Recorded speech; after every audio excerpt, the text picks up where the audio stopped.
Are you ready for the weekend? Weekends on UME Radio. Get the UME Radio app. Weekends on UME Radio. The sun is up and so are we. Subscribe to our YouTube channel and follow us on Instagram and Facebook, all at UME Radio. UME Radio. Positive entertainment 24/7. Subscribe on YouTube and click the notification bell.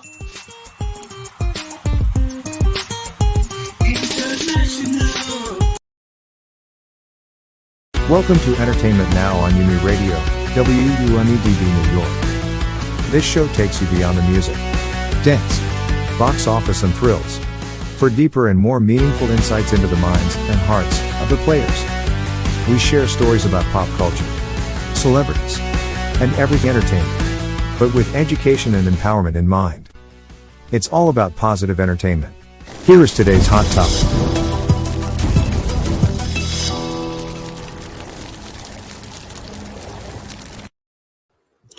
Good morning, good morning, good morning. Welcome to UME Radio. I'm waiting for my co-host. Hi, Jody. How are you doing? I can see you're in the room.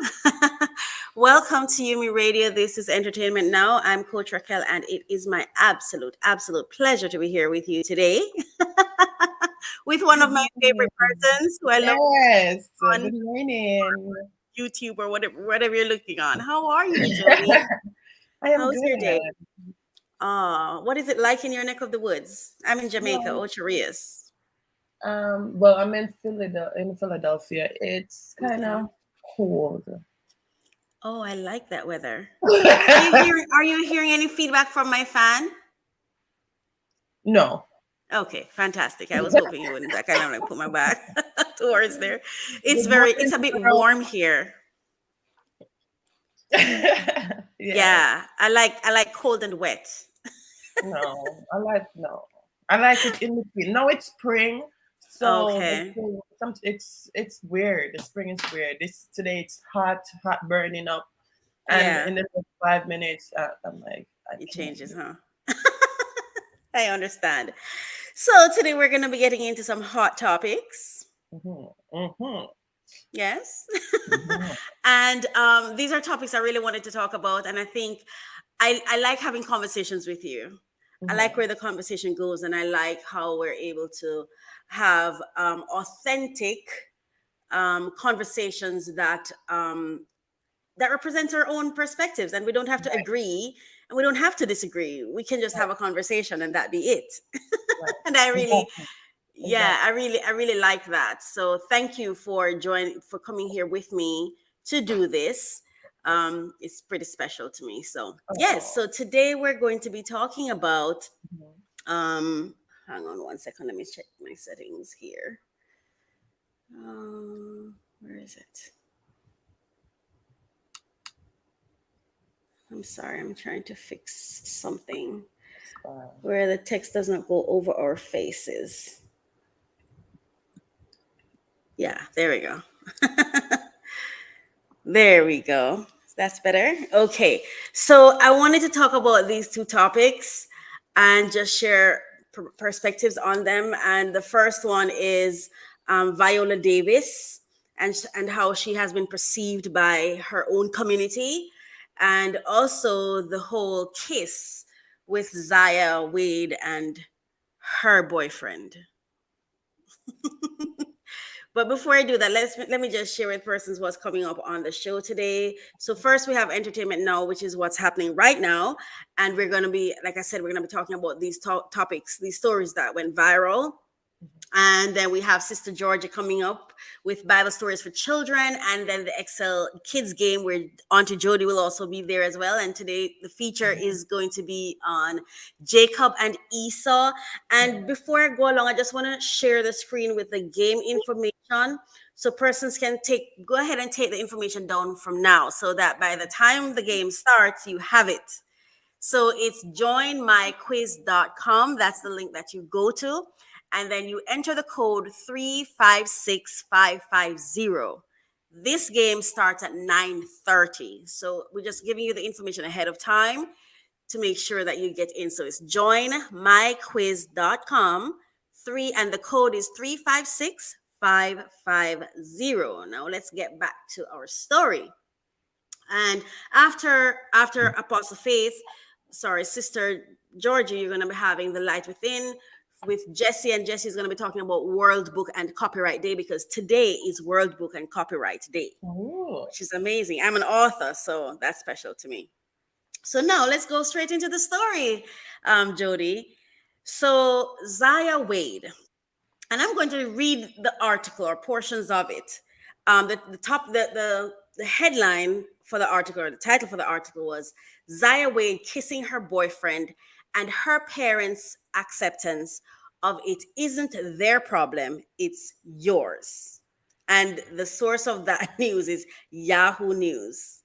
So let me go to the story and then we can talk about it. So the story was written by Eric Turner. It's a real jaw dropper, I think, personally. And it was written yesterday. It was published yesterday, April 22. I have written enough jarring statements in regards to children and sexuality, he writes. So this one is coming right on par. There is nothing wrong with 14-year-old Zaya Wade kissing her boyfriend. On Easter Sunday, Resurrection Sunday to all believers, in bracket hashtag amen, the internet is in its usual explosive glory, was a buzz with the kiss heard around the world. Almost instantaneously came the immediate backlash to Zaya's parents, retired basketball all-star Dwayne Wade and actress Gabrielle Union Wade, and their unorthodox method of showing pride and support for their daughter. Just as quickly came concerns about age appropriateness, respectability, and the public endorsement of authoritarian parenting styles. You just got to love the "I would never" statements from people who probably should never be parents anyway, the writer says in bracket. Do I really care to see two teenagers kissing? To be clear, although I am not going searching for such instances, I do not see an issue at hand. I have more of an issue with adults once again taking it upon themselves to illuminate their own immaturities and, in some cases, their outright ignorance, biases, and antagonistic phobias onto an otherwise harmless situation. Many adults have a weirdly distorted perception of childhood intimacy and wrongly equate such displays to some sort of sexual deviance or lewdness. And although that is their issue, children continue to suffer because of it. Black and or LGBTQ plus children should not have to pay adults' preferences. We live in a world where Black children are shamed enough for simply existing. Black and or LGBTQ plus children have it the hardest as they have to endure dual aggressions aimed directly at them. Before anyone asks, I mention the LGBTQ plus children, especially because it applies. Nobody will be able to convince me that at least some of the selective outrage is because, yet again, those crazy Wades are supporting their confused and misguided daughter. The continued attempts to demonize Gabrielle and Dwayne for taking every single opportunity given to them to be supportive of their child is asinine and a direct affront to the very children that people are once again claiming to be protecting. The writer ends the article by saying, I have had enough of the Nigel Shelbys of the world. Give me more of the Zayas, Gabrielles, and Dwaynes of the world. Give me more supportive parents. Give me more people not sexualizing children, damn it. Thoughts? Oh, child. Oh Lord. This is a hot one. And number one for me, they have a problem with Zan being gay. She wanting to change her, her parts, and that's her decision. That's his decision. And parents being supported, because in the beginning they weren't. a lot of people had problems with the parents saying, okay, this is your body, you choose what you want to do with it. It's a choice, right? And no, it's a kiss. It's a kiss, you know, and people are looking at it on a different point of view. They're looking at it they said, oh, he's gay, he's not supposed to do this. Listen, this is 2022. You know, this is 2022. Yeah. And it's not for me to tell his parents that, listen, your son shouldn't do this. This is my choice for you. No, this is their kid. They're making this decision to say it's okay for him to show who he is and express who he is. And if it was something like, this is just a case, if it was something more tragic, like, you know, something worse, this is a case we're talking about. And the only reason why it's so a hot topic, because it's a celebrity child. Yes. We think we think that it is okay to give our views and our opinion about their life and what they're supposed to do with their child. Yes. Well, it's not our business. It's not my business to say, listen, your son is not, you're not supposed to allow your son to do that and stuff like that. So we are having problem in the decision. The decision that a parent choose to make about their child. Right? It's not in any danger. It's not no danger. She's not wicked. They're not wicked. This is not danger. It is accepting who you are. And I would love, if I was in her position, for my parents to say, okay, it's okay for you to change yourself to be a transgender if I choose to do that, and have that support. Because support is what killed a lot of persons back in the past that wanted to do lack of support. Lack of just support. In general, for general things. Yeah, I think general. Yeah. But you know, you love. Sorry, go ahead. Mm-hmm. Yeah. Well, this is my view on it, right? I think that if you are willing to put they have other children, mm-hmm. right? Where are their display? Why aren't they on display? It could be that they choose not to. I'm just asking. You are correct in that I believe that people have the right to live the life they want to live. Where I have, I wouldn't necessarily say a concern, but where I pay attention is where those people who are doing it has the power and are using the power to influence the world. Because I don't think people just have an issue because it's Zaya and they're kissing. I think they're having, and I don't even think it's that. I don't think they're being malicious. I think people are concerned because they understand the potential influence this can have in their homes, right? So I don't, because they're, personally, I had an assistant who was gay, and I didn't even know he was gay. You know what I mean? I knew he was gay, but then I wasn't confronted with it every single day. Like, and I also did not allow myself to be talking about it every time I see him. Like, there's more to him than just that. Right? But then there were times when he would do things like, he did something that I can't even talk about because, you know, it would have so much repercussions.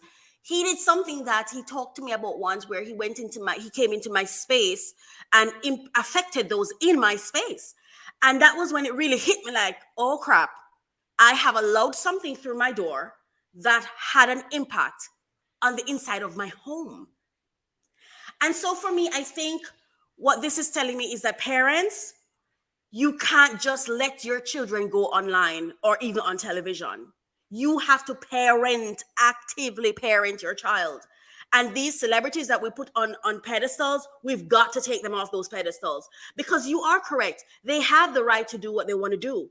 But do they have the right when they have a platform, Jody, that will affect our homes? Maybe today is the homosexuality, not homo, is it homosexuality was called, or gay? Transgender.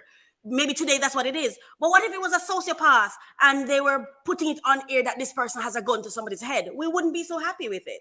So all I'm saying is I think I'm not outraged because this is not my child. But let me tell you another perspective that I'm having too is this really, more recently, I think from like last July, I've really been honing in on my relationship with God. I've really been learning God for myself, and I've really been questioning. You know what this confirms for me? And I don't think it's just, I think God uses these things to open our eyes, to show us things, to give us perspectives.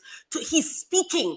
I think this whole gender thing is one of the biggest signs that God is using to talk to us, and we're missing it because we're busy focusing on the person. I'm not focusing on Zaya. I'm focusing on the message that's being sent. I don't care, because we didn't need to know this. We didn't need to see this. And so this is what I think is happening. I think what is happening is our belief systems, doctrines, principles are being challenged. I think that's a real issue people are having. That the doctrines, these little cubby holes, the whole Bible is being tested. The whole of it, all of it is being tested, because if anybody right now tell me, oh, the Bible is this and the Bible is that, I look at you and I think you're not informed. Let me tell you why I say that. Because the fact that they said the Pope is going to be editing the Bible, hello. First, they told us that this book was perfect. So how is it that now we're going to be reviewing it if it was already perfect? And I'm not saying it isn't perfect. I'm saying I'm questioning. Yes? You have this thing happening now where you have persons who, for all intent and purposes, may really, really be feeling outside of their skin. What are you going to tell them to do? Shut up? What are you going to tell them to do? Pretend like it's not happening? Heck, they come at fat people the way they come at transgenders, right? And believe you me, we don't want to be fat. I think all of us wish we had the perfect body that everyone looks at us and think, oh, gorgeous. But we don't. So I don't think it's just, I think, you know what it is? I think we find every reason to pick at each other. And if it wasn't transgenderism, and if it wasn't being fat, and if it wasn't being black, if it wasn't race, sexuality, beliefs, it would be something else. I think we find some kind of entertainment out of picking each other apart. So I agree with you. If it's a him, right? Or is it her? If her parents is in agreement, then that's theirs. However, I do think there should be some kind of, just as how we have the presidents of these worlds and the different sectors and institutions that is subjecting the rest of us to different ways of tempering our influence. I think that should apply to celebrities too. That's what I think. I mean, if you walk into a school and you do certain things, they'll be like, no, you can't do this in front of the children, right? So why is it that we've got to, if we're going to let this be out there, then we're going to have to be prepared to let other people be as well. That's what I'm thinking anyway. Can I say one last thing? There's one last thing I wanted to say. It was we're being tested. I think our belief systems are being tested.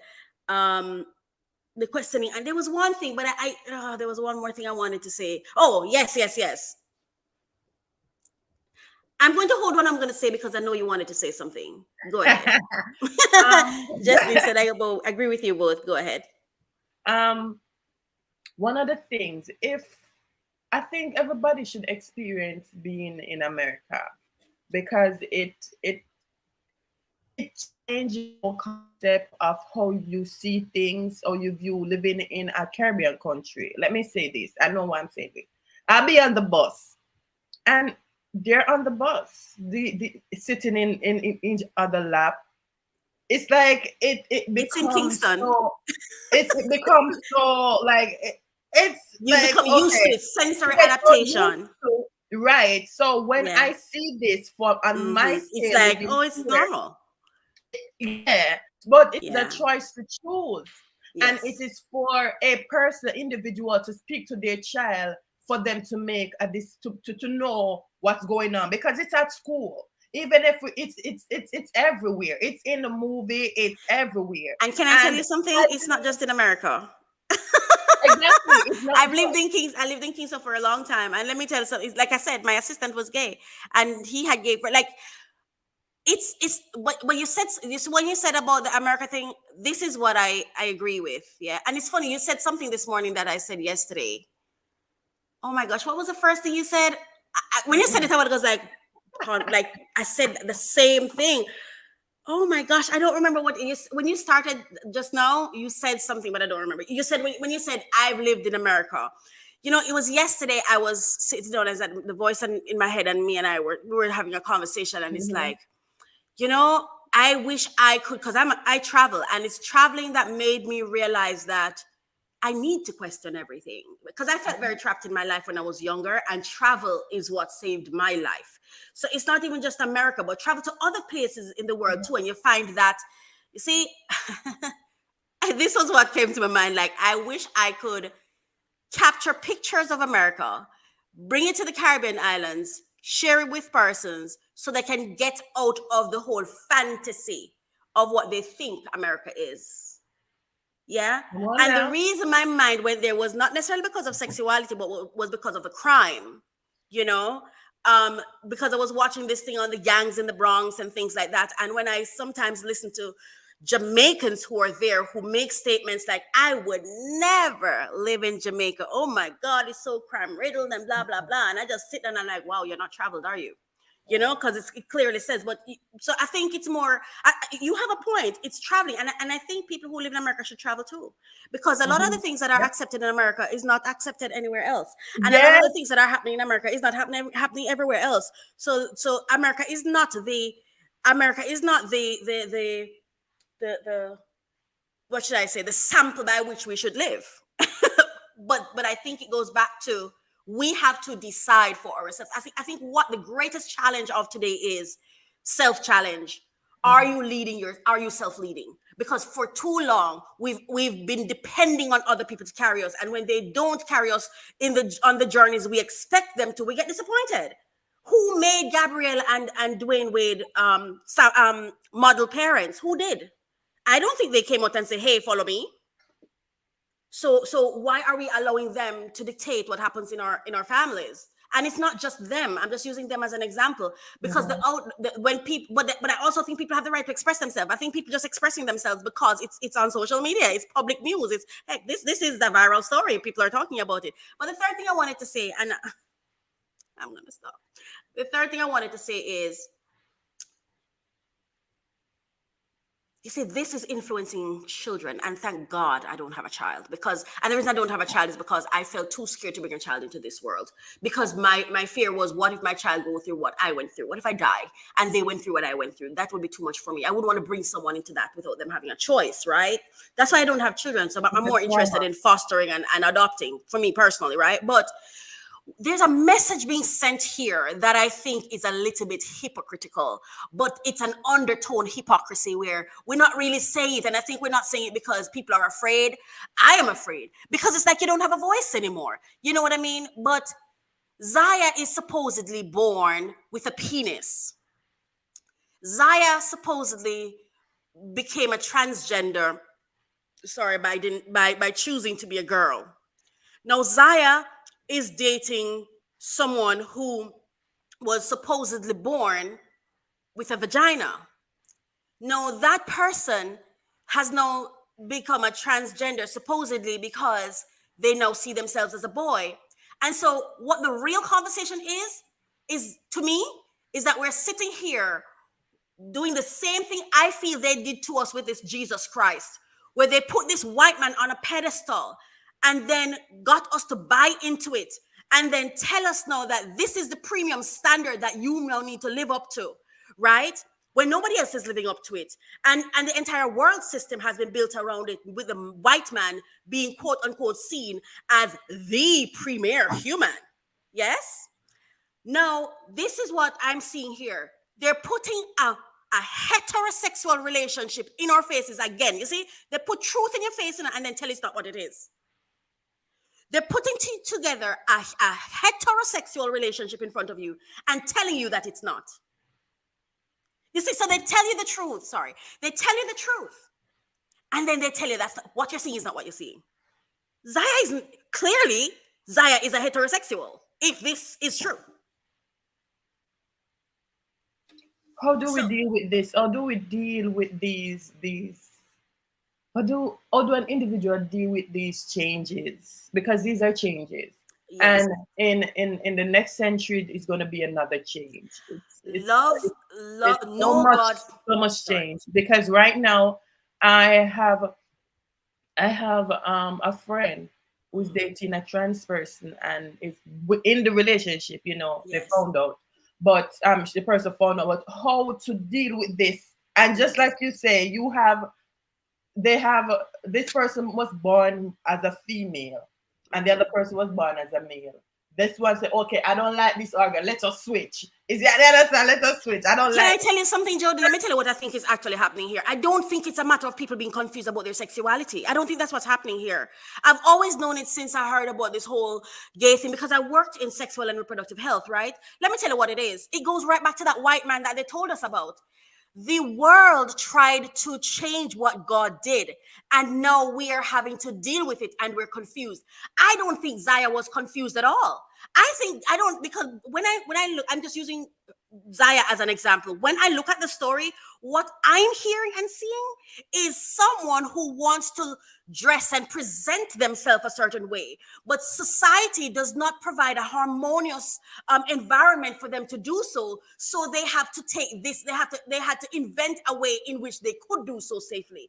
And so the way they invented it was saying, "Oh well, I'm in the wrong body." I don't think they think they're in the wrong body. I think they want to represent themselves the way they want to. We have to get to a place where we allow people to speak and live their truth, no matter what it looks like, no matter what it feels like, without us feeling threatened by it. Let me tell you why we feel threatened by it: because we ourselves are not living our truths. We ourselves do not know who we are. And so let me tell you why we don't like homosexuals. We don't like homosexuals and transgenders, because they get to go out there and be themselves unapologetically. And sitting in our houses, and we have things that we want to say, but we're too afraid to say it. We're too chicken. We're afraid to die for what we believe in. And that's the real jealousy. I don't think it has anything to do with sexuality and that's just the method. I think that's just the only method they had to use in order to be. And so for me, it's about self-leading, self-management, and ownership. If you're in a relationship that doesn't work for you, leave. We don't have to go into why I need to leave. If I'm not happy, if it's not, I get real passionate. Yeah, I know. It's fine. I love it. If you're in a space or a relationship where you're not happy, where you're not thriving, if you're in an environment, let's remove the word relationship. If you are in an environment that is not serving the best of you, then make it the less of you. Leave. So your friend, if that person is having an issue, leave. Go figure yourself out. If when you're done figuring yourself out, you feel, well, you know what, I love this person more than all the issues that they have, then come back. Because what is love really? Is love me vetting you? Is love means me saying, you're a little too fat for me. Oh, you're a little too black for me. We didn't even touch the next story, which is, let me see if I can wrap it up in 2 minutes. So it's Viola Davis who feels that because she showed up herself, she was not accepted by her community, which is I call it the Shades of Gold community, because I'm not black, darling, I'm Shades of Gold. You know what I mean? So I call us the Shades of Gold community. The gold that don't know their gold. The gold that been telling themselves they're charcoal. Because only charcoal is black, and I'm not black. We're shades of gold. You see, these are the reasons we don't even know who we are. But anyway, she's been talking about how her very community has been criticizing her, saying she's not pretty enough for certain things. And I don't even have to read the story for us to know that this is true. Because if we are honest with ourselves, we know it's true. It's happened to me. It's happened to you. It's happened to us. This classism, this self-hate. Get over yourselves, people. Go learn who you are and learn to love yourself. Because let me tell you something. You see someone who loves themselves, it's impossible to hate other people. Impossible. Yeah. You see, when I hear people criticize, it's because they don't know who they are. Sometimes, you know what? Sometimes we criticize people because they don't have the power and the divine gift that God gave us. Do you know that?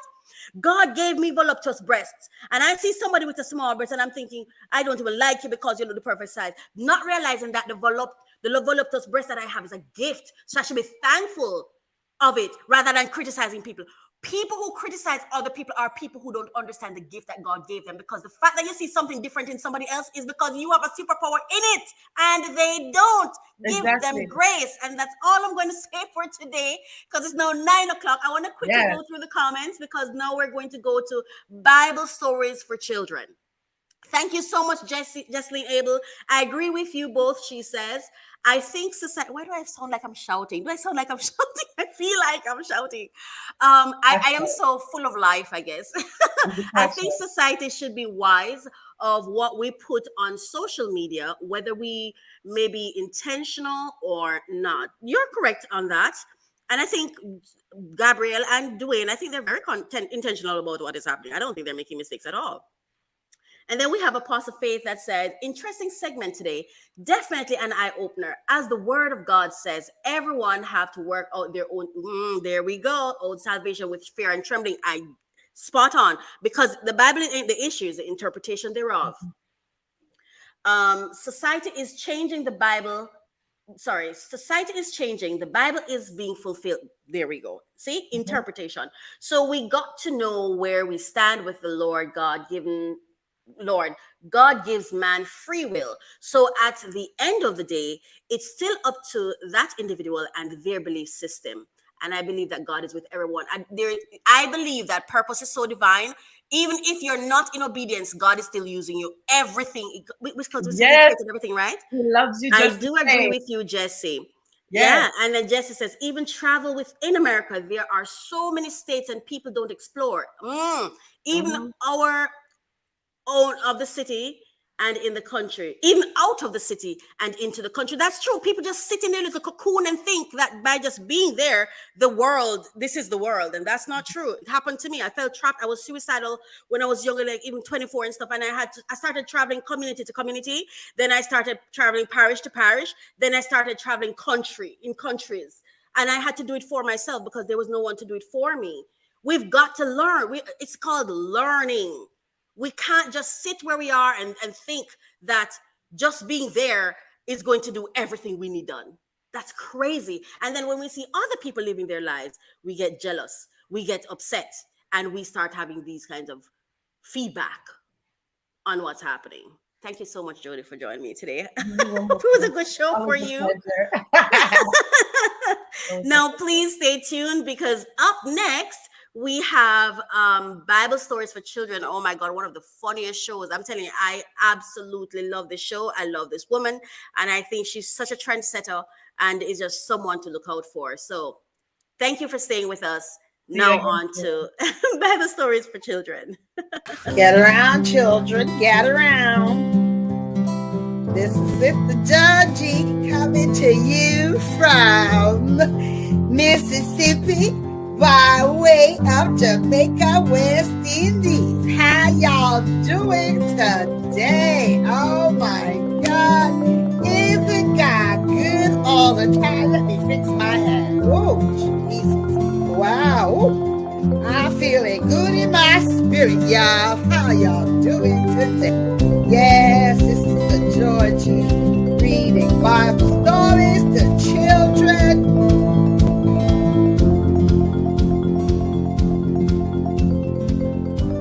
Hey kids! Listen closely to the story. Then join the Excel Kids game and play totally free, or ask your parents to register you as a member to play to win exciting rewards. For kids only. Saturdays at 8 a.m. and Sundays at 9:30 a.m. on Carib Vision. Good morning, children. How y'all doing today? Oh my goodness, this is Sister Georgie here.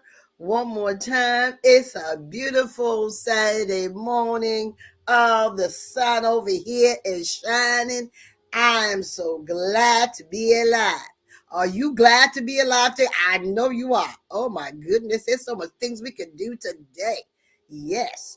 So I'm here to read another Bible story to all the lovely children here and around the world. So let's get started. So first we got to pray, because we got to thank God for waking us up this morning and for us to be here. Now, I love to say the Our Father prayer, And I want y'all to learn the Our Father prayer. And if you want to go to Mark 6, 9 to 13, and you can learn it there. So we're going to pray the Our Father prayer.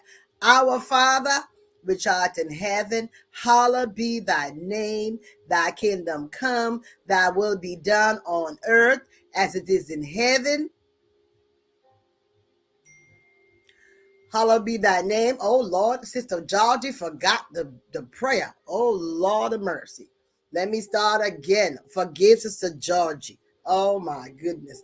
Our Father which art in heaven, hallowed be thy name. Thy kingdom come, thy will be done on earth as it is done in heaven. Give us this day our daily bread, and forgive us our debts as we forgive our debtors. And lead us not to temptation, but deliver us from evil. For that is the kingdom, the power, and the glory forever and ever. Amen. Can you, oh my goodness, and Sister Georgie, I say the prayer all the time. I don't know how I end up forgetting the words, but anyway, I got it together. Oh, y'all don't mind my little kitty back there? That's Mr. Ray Ray. He like to be up in everything I'm doing. Okay, you remember him. Okay, Ray Ray, say hi to the people. He ain't pay me no mind right now, so don't worry about him. He gonna sit there for a while until he decides to leave. Okay, so let's see. Let me sing a song.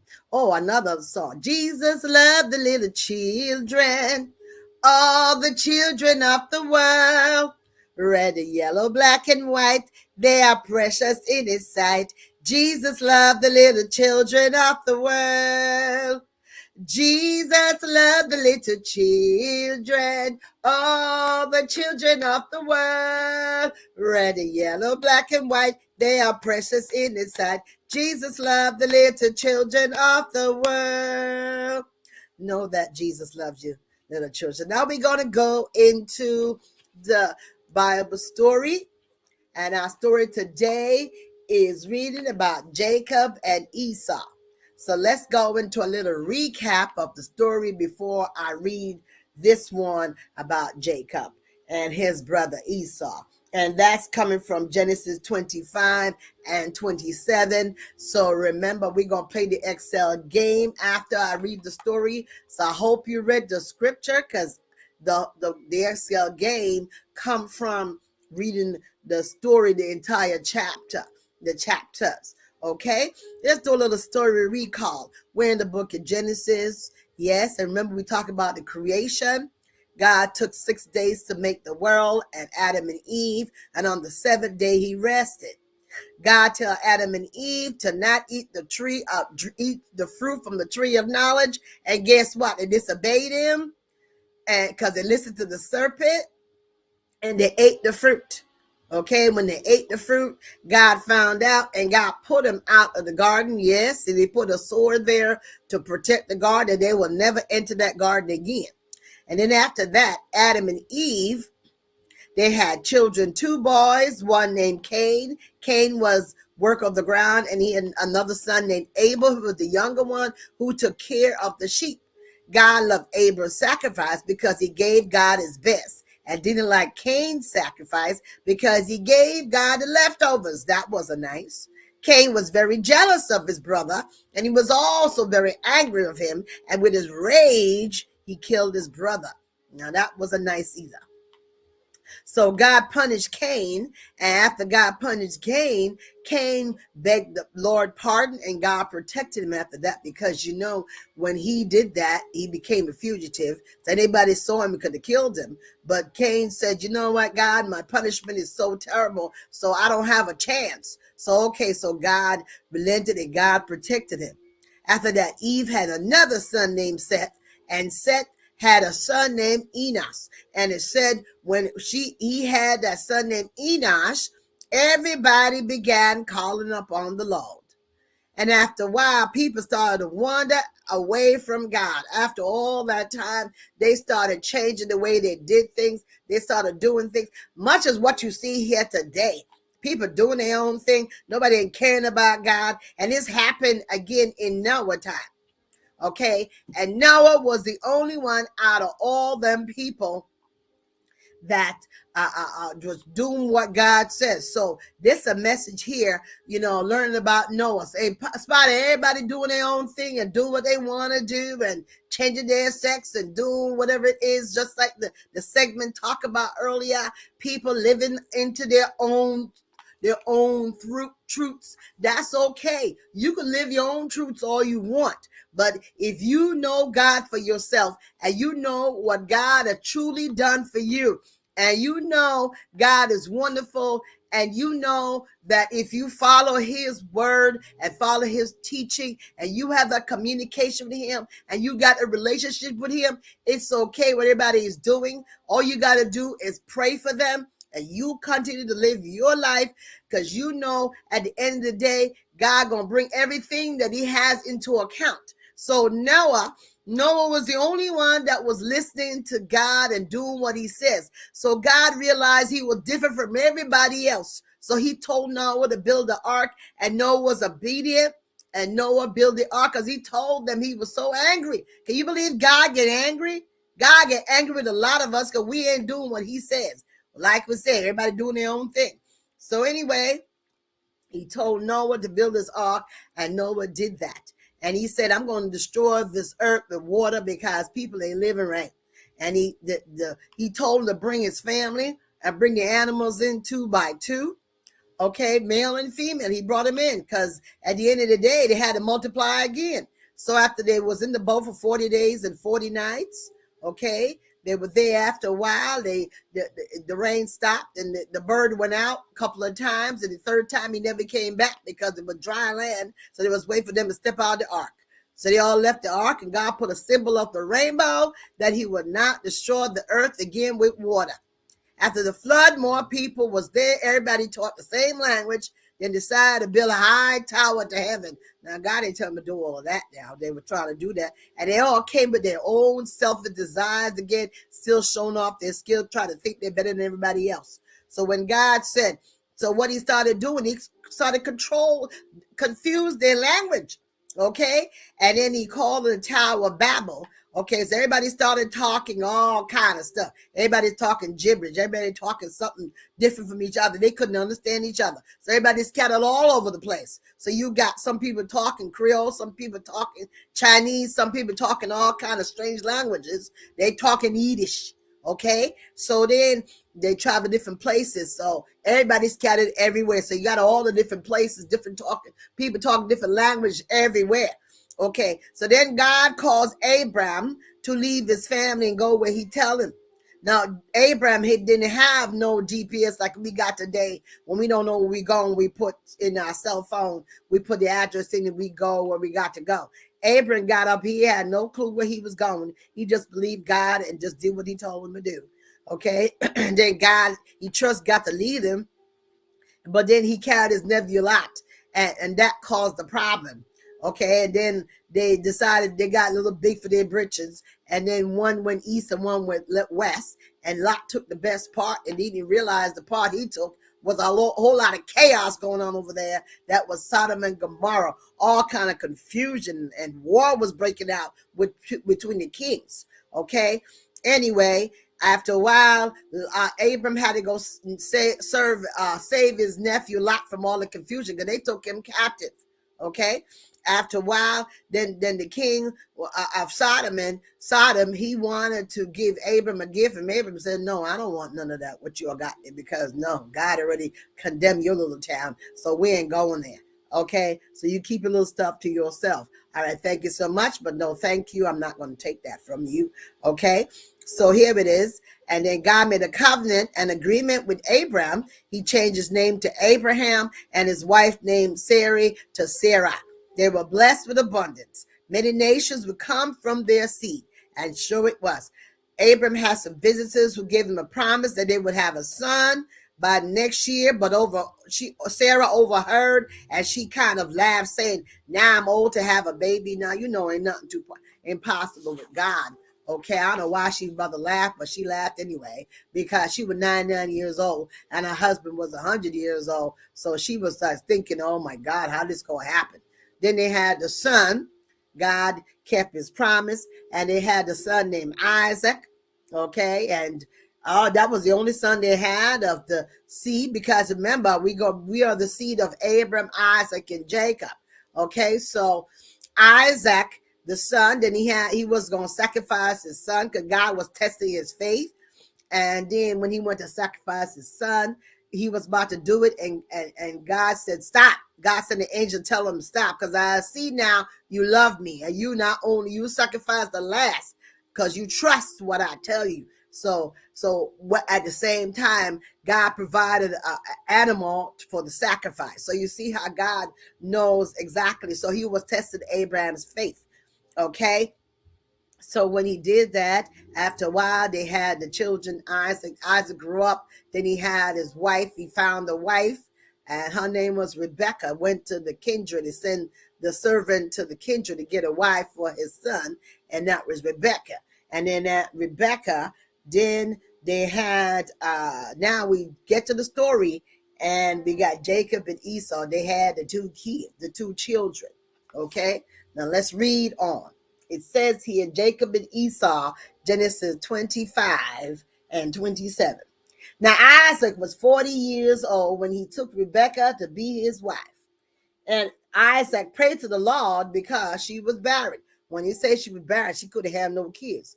I mean, a lot of that happened to a lot of women. You know, a lot of things going on. Sometimes God allows things to happen for him to show you who he is and show you who is God. Because, you know, if you ask God for open up your womb, he certainly will. You do it with a good heart, it will certainly come to pass. Okay. So the Lord granted his prayer. When her days to give birth were completed, there were twins. The first came out red, all his body like a hairy cloak. So they called his name Esau. That's the first one. Afterward, his brother came out with his hand holding Esau's heel. So his name was called Jacob. That's significant now. So the younger one is holding the heel of the older one. Pay attention. You got to pay close attention. Okay. When the boys grew up, Esau was a skillful hunter, while Jacob was a quiet man. Isaac loved Esau because he ate of his game, but Rebekah loved Jacob. So you got parents who got favorites. Okay. Isaac loved Esau because they had little things that they liked to do together. So he liked that. And Rebekah loved the younger one. So you pay attention what's going on.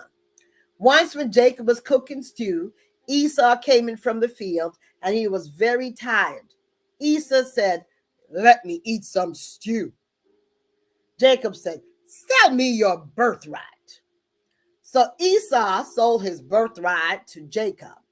Then Jacob gave Esau bread and lentil stew. Now, birthright is something very powerful. It's very valuable. Okay, that's blessing, that's anointing. Okay, it's such a great thing to have your birthright, because there's so much in that package. There's so much greatness in that package. So Esau didn't understand what he gave up. Okay, he was just worried about his stomach at that time. Okay, when Isaac was old and he could not see, he said to Esau, "Go hunt some game for me. Prepare delicious food for me to eat, that my soul may rest, may bless you before I die." Rebekah was listening. Okay, that's the wife. She said to Jacob, "Bring me 2 young goats. I will prepare delicious food for your father. Then he may bless you before he dies." But Jacob said, "Esau is a hairy man and I'm a smooth man." His mother said, "Obey my voice." So Jacob brought the goats to his mother and she prepared delicious food. Then Rebekah put Esau's clothes on Jacob. Pay attention. She put the goat skins on his hands and on his neck. She gave him the food and the bread. Jacob went into his father and said, "I am Esau. I have done as you told me. Eat, that your soul may bless me." Isaac said, "Come near, that I may feel you." So Jacob went near to Isaac, who felt him and said, "The voice is Jacob's, but the hands are Esau's. Pay attention. There's something going on here, something sinister going on here. Then Isaac said, come near and kiss me. Israel smelled his clothes and blessed him. As soon as Isaac had finished blessing Jacob, Esau came from his hunting. He prepared delicious food and brought it to his father. Isaac said, who are you? He answered, I am Esau. Then Isaac trembled violently and said, who was it then that I blessed? Your brother came deceitfully. He has taken away your blessing. Now Esau hated Jacob because of the blessing. Esau said to himself, the days of mourning for my father are approaching.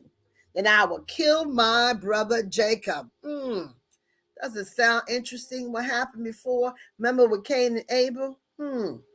Okay. But Esau's words were told to Rebekah. So she said to Jacob, Esau plans to kill you. Flee to Laban. Stay with him until your brother's fury turns away and he forgets what you have done to him. Then I will send and bring you from there. The end. Wow. This is a powerful story. This has a lot of things. If you were listening carefully, if you heard deceit, you heard trickery, you heard favoritism, a lot of different words jump out at you. You heard something powerful, something valuable. Okay, so listen to the questions. The reflection says, yes, that's true. Isn't that the Bible's interpretation promoted favoritism? That's true. That's it. It does that. Yes, that's right. That's right. Why do they have equal access to the blessing inheritance? That's a true one. Entrepreneurs allowed. That's right. Is this a healthy environment for children? Just ask what kind of message is sending. I'm not saying it's right or wrong. I'm just asking how does it affect kids and influence parents? That's true. You are so right, entrepreneur. Okay, the Bible does show these things that go on with children, the favoritism, because I know it happened in my family as well. You know, the favoritism, they put one up against the other, which is not fair. But these are what things God allow in the scriptures. God allowed these things to happen to show things, to demonstrate things to us that he alone he's the one that makes the change and do the thing. He allowed things to happen in our lives and for us to understand who he is. Okay. And some of these things that happen in our lives, it's us to teach us a lesson as well. Okay. And I didn't like the fact that I was put, my other siblings put in the pedestal and I wasn't, and it's not fair. You are so right, entrepreneur. So right. And this is what's going on. And it happened with Cain and Abel as well. So it depends on the sacrifices, the different things that they do. The mother, she was encouraged trickery.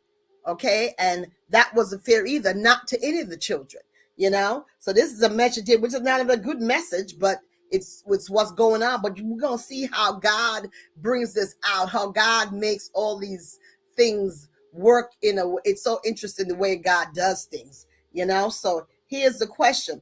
Esau would inherit a double portion of Isaac's position, his birthright. Okay, how did Esau sale of his birthright show that he did not respect Isaac? Well, in Sister Georgie thinks that Esau didn't value his birthright. He didn't understand the depth of what the birthright was about. He didn't understand the blessing. He didn't understand what took place. Okay. And Stanton Brown, I think the Bible is to tell the story of what has happened. This is the life book of principles by which to live. It is to create awareness so that we individual design our lives in alignment with how the God of our understanding wants you to go. My belief. That's all right. That's good, Stanton Brownie. Thank you so much. Okay. And how did Esau sail? Like I said, Esau didn't understand the value of what he was going to be getting. He didn't understand the depth. I guess it wasn't truly explained to him what a birthright was. He didn't understand it's a rite of passage, something that that you need down the road. Yes, people do take illiterate sometimes entertainment now. Yes, they do. Yes, they do. That's for sure. Yes. So And so he did, if he understood what was happening to him, if he understood what was going to take place with that birthright, I don't believe that Esau would have gave it up. Okay, and it's not that I don't think he didn't respect his father Isaac. He just didn't have a clear understanding. Sometimes us as children, that's what we got to explain things to children so children can understand what's going on. A lot of times children grow up with different type of beliefs, you know, and it was actually that way, but you know, but they did it according to how they perceived it. They did it according to how what they saw in front of them. Okay, that's how children, like they say, children are a product of their environment. Okay, so you gotta be able to keep a balance. So I think sometimes many things were not communicated to children properly. Okay, and that's where certain things take place. And sometimes we as parents don't realize we start a rivalry between children indirectly, not realizing that is detrimental. Okay, so having favoritism is not a good thing, you know.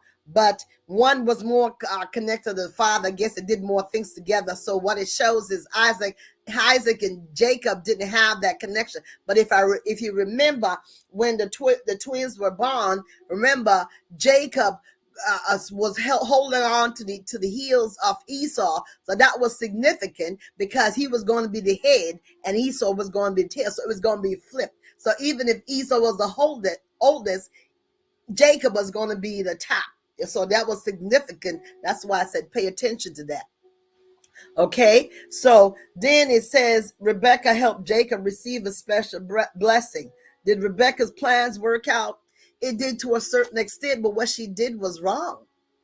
She played favoritism between her children, and you know, and it shows, and that was sin. It says, how does it show that our human choices are affected by sin? Yes, because, you know, trickery, lies, deceit, that's all sin. Sin came into the world through Adam and Eve, disobeying God from that time. Sin can cause an internal conflict with God and us. It separates us from God, which brought about dissatisfaction and guilt. So what she did was totally wrong. Okay, and that's all part of sin. Okay, so Rebecca sinned against God by putting the children against each other and by lying and deceiving a husband, you know, that's wrong.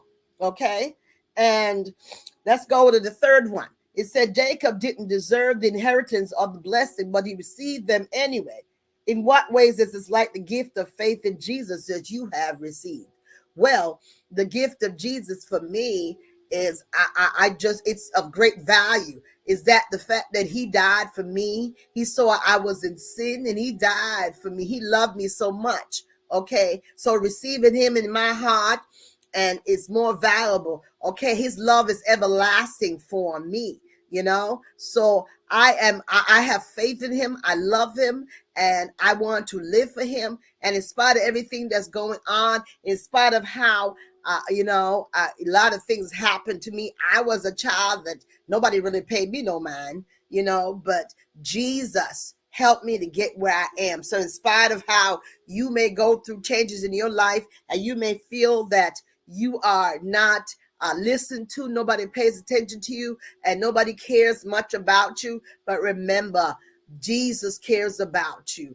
Jesus loves you. So in spite of all what we're hearing here and we're seeing the different things that's going on, but in your life, remember, even what's going on in your home life, Jesus cares about you. And if you love him and you continue to ask him for help and you need help, he's there for you.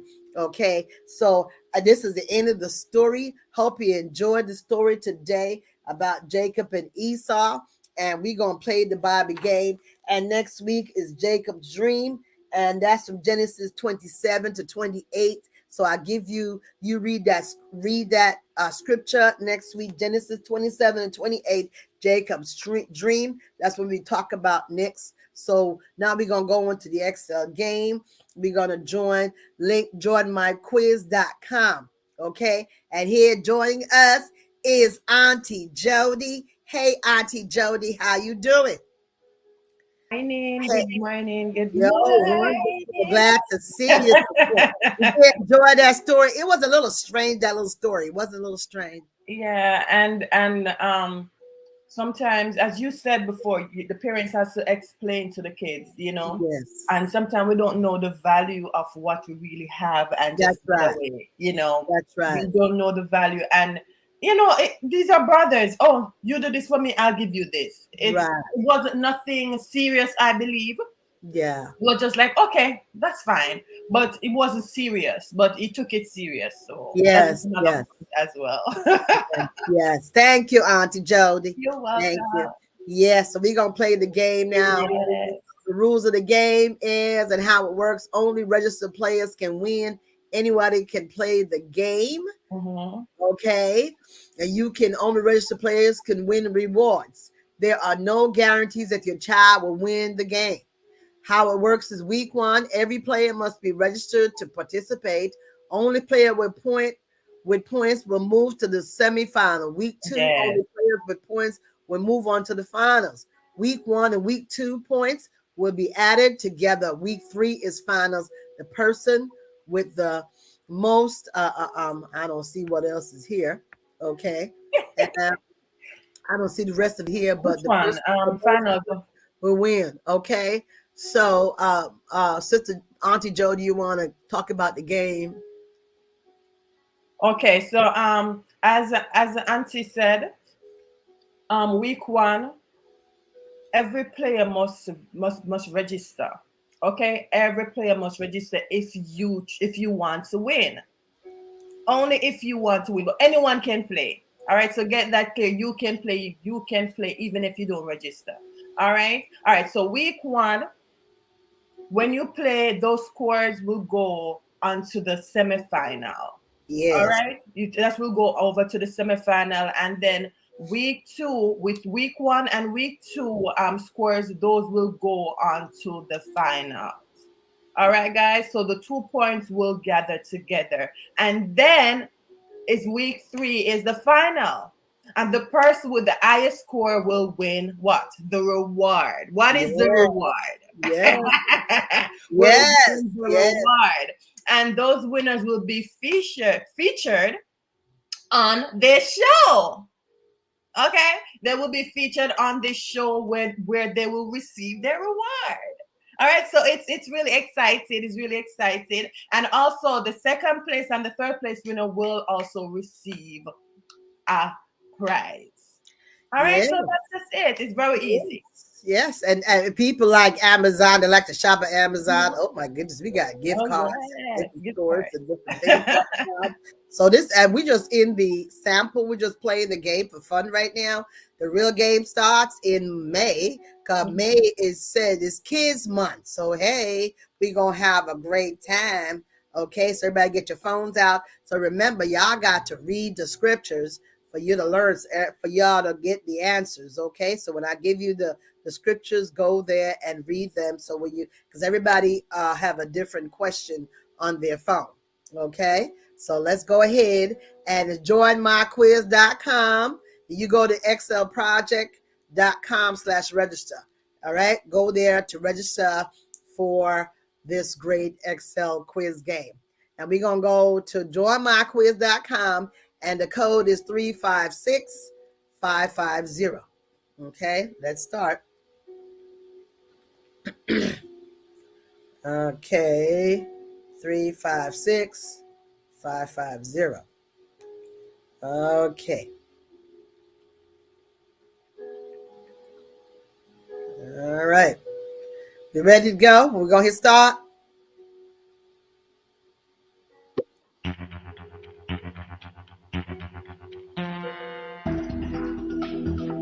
Okay.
Oh.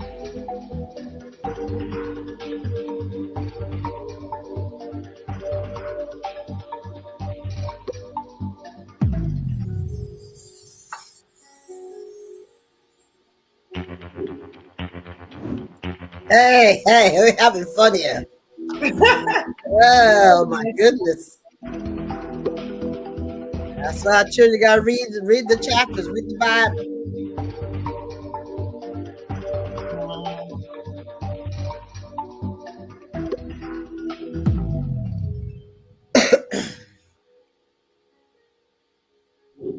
Oh, I forgot.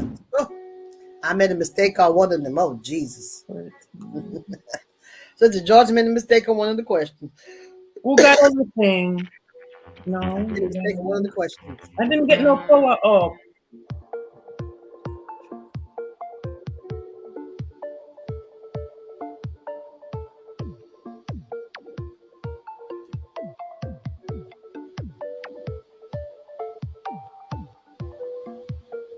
You're going to give me the answer for this one. I don't know. I'm just going to put something on.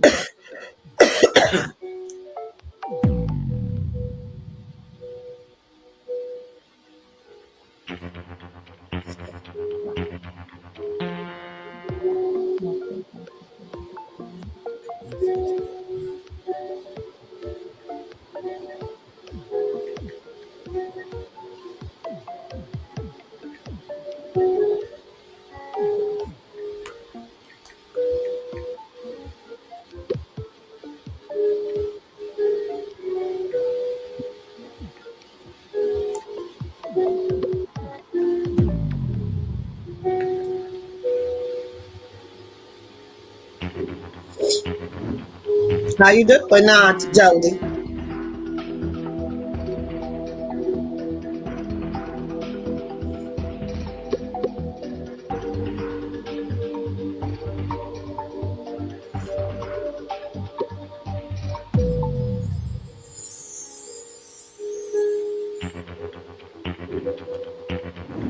How you doing, Auntie Jody? I'm going.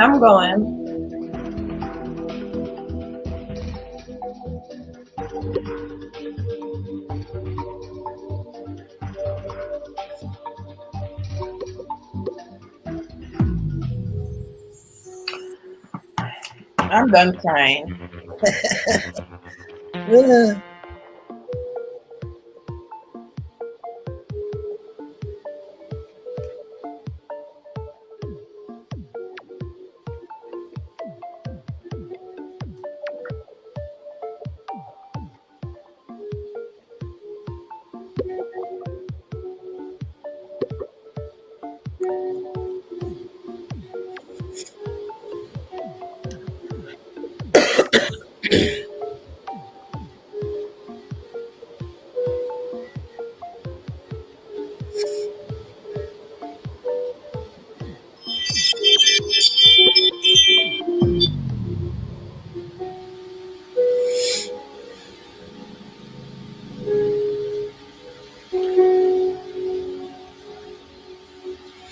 Okay. All right. It's the Georgie in the first place. Yes, that wasn't bad at all. That wasn't bad. No. I liked. No. Even though I got most of the questions wrong, yeah. it was really fun. Yes, it was really fun and educational. I forgot. Yes, I forgot that. Yeah, when the question asks about Jacob working for Rachel, he actually works 14 years. I hit the wrong one. I hit 7 instead of 14. Yeah, so that's why I ended up getting that wrong. But you know, because I don't think I saw 14. All I saw was 7. I didn't look at all the answers. You see, yeah. I got more than just that. And be like, oh, this is why I'm like, I don't remember this. Like, yeah, sometimes it's like a little kid. Okay, so because I read the chapters.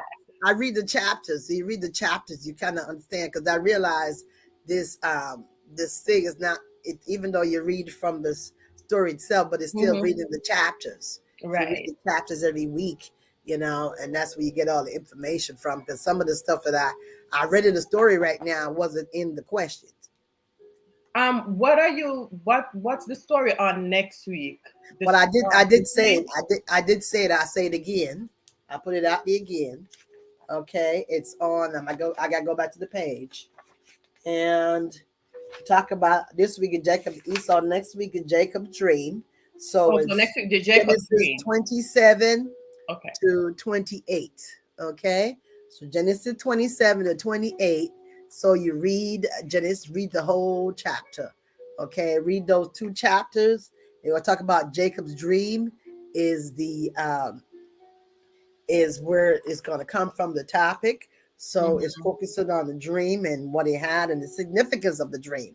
Right. Okay, so that's where it's going to come from. Okay, so if you read those chapters, you know, and focus, yes, entertainment now, it was certainly exciting, you know, and I tell you, I learned some things about, you know, the story again today, you know, and it's a powerful story, you know, and it's a lot for us to think about. Yeah, the Bible has a lot of strange things in it that we don't really understand, you know, and really understand, oh my God, this happened. God allowed this to happen. But I guess it's all part of life and how we're supposed to learn different things in life and learn how to function and see how it shows also, because, you know, there's a lot of dysfunction in families. Yes, it is. And the Bible shows a lot of dysfunction in families. A lot of that.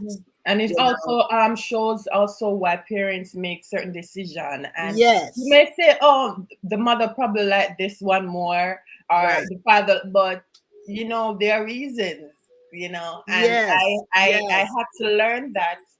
I had to learn it, and it's just as the love of God. Yes. You know, it's like God loves all of us, but for some person, He has to extend more grace to. Yes. Oh, yes. Yes. It's the same love. It's the same love. Yes. So it's not like, oh, my mom loved my sister more than I, but some persons need extra attention, and we just have to know and realize and accept that and not think that, oh, yes. No. Yes. I Master classes. I gotta read. Master classes. I gotta read my Bible. Come on. And I think we make statements about the Bible. To be honest, some of us don't have a clue what is in the Bible. Just opinions and other people's interpretations. That's true too. You got a point. Right. That's true. You know, so we got to understand. But the bottom line is, in spite of all the stuff that we read, you know, and you know, we got, what is it we take away from it? What is it God is trying to show us? And what is the whole overall thing is His love. You know, it's showing how wonderful He is and how He allows us. Again, it's that free will. That free will that we're talking about this morning. You know, the free will. People just, He allow you to do you. And at the end of the day, I am God. End of the day, He's saying, I am God. And it's really for yourself. This game is amazing. It teaches us about the stories in a fun way. Yes, it does. And I really think so. You know, and it is a good way to learn about who God is. And DXLproject.com is, we got to register. Let's register for this game, y'all, because it's fun. And I want to win prizes, okay? And I know you like to win prizes too, Auntie Jody. Yeah. As knowing Sister Georgie is, I want to win some prize, but I know when the kids are playing, I don't think I'll be able to be a part of the game. I just sit and watch the kids. Yeah, because I end up going win all the games. So, so I got to give the children a chance to win the game. So I want you children, please go to the DXLproject.com and register. Okay. Because the XL Project, I tell you, it's just a wonderful thing. And it offers so much. You know, and also remember that the official game starts in May, and May is Child's Month. Don't forget that. Yes, Child's Month. May is Child's Month. So yes, it's powerful. Yes, May, Child's Month. At least we got a month now where children can say, "This is my month." Right. You know, we got every month for something. We got Women's Month. We got February Love Month. We got what you got? March, you got women, like I said, Women's Month. You got Resurrection. We got April. So now with children. So finally, there's something for children. Ain't that great, Auntie Jody? Yeah, that is great. You know, I Wonderful. just looked at this question and it says, who did Rebecca send Jacob to stay with? And I didn't see the stay. I didn't see the stay. Like I read it, but it didn't really register stay. But I thought Yes. in my mind Send I it to a said virgin. send. I don't know why instead I said my mind said send, but I saw send. Yeah, Stay. because it says here she told because she wanted to make sure her son don't get hurt by by his brother. Right. So So I sent him to stay with the uncle, the her brother, grandfather, or the friend. yes, And I was his like, uncle, his uncle, oh yeah. I was like, I and just saw about the question. yes, and it says who are Jacob's wives. Jacob had two wives. Jacob's wives were Rachel and Leah. Remember, Leah was the oldest and Rachel was the youngest. And of course, they go to trickery again. See what's going Yes. on? Yes. Leah is the oldest and Rachel is the youngest. You see that there's a pattern. See the pattern? Yeah, I see the pattern. Okay. Because he loved Rachel. Okay. But she was younger. And the father, Laban, didn't want his youngest daughter to get married before his oldest daughter. So he let Jacob work for the 7 years, think he was working for Rachel, and he was actually working for Leah. So he had to work another 7 more years to get the woman he truly loved. So you see that favoritism again? So you see, we got to be so careful. You know, he had to marry both of them. He married Leah first because his father tricked her. Because, you know, in them times, cover up your face. You don't know who it is until you married that person, you realize who it is. So he married Leah first because that's what the father tricked him, and that was his uncle. So actually, you know, they married. He married his cousins. Mm-hmm. And that's strange. The Bible, I be reading stuff in the Bible. I'm like, Lord, they married their cousins. So then you wonder to yourself, you know, all the stuff going on here and this time. You know, everything is just Bible repeating itself.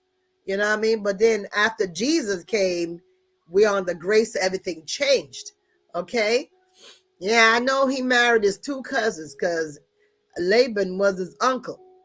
So I'm just saying those are first cousins. So I guess at that time, God allowed a lot of stuff to go on. And told her how long did Jacob work for the wife? He worked 14 years for his wife. Yeah, because he loved her. Remember, the father tricked. So he told me you gotta wait 7 years, and he worked for 7 years. 7 He worked years. hard. He worked hard for that woman he loved, and he realized he was tricked. So he worked another 7 years. I'm gonna get my woman. Yeah, is it 7 years? I didn't remember. It's just 7 years. Yes, 14 years he worked. So 7 plus 7 is 14. So yes, yeah. Yes, he worked twice as hard. He didn't care how long it took. He could have took 20 years. He was gonna work for the woman he loved. You're not gonna let me lose my woman. Okay. You see, Auntie Jody right walk. I'm like, I don't know. Like, I don't. How did Jacob trick Isaac? He took his, he dressed up. Yes, he stole his birthright. He tricked him. Oh, did he? He know Esau loved food, so he gonna use that, you know, and trick him and take his birthright. Because he realized, I think Jacob realized Esau didn't understand the value of the birthright. He didn't. And as I said before, it's like you did something and you be like, oh, we're just brothers and sisters. You're not going to take this serious. I'm like, oh, I need the food. I just came in. I'm hungry. Right. You know, I'm just going to eat this food and we just forget about this and move on. Yes. It didn't think that it would take this so serious. And sometimes we have to put ourselves in somebody's shoes and position and look at it on different angles to say, oh, this is it. Yes, but you see, if Esau had thought about it for a second, he was thinking about that he was hungry. Right. About in the natural sense.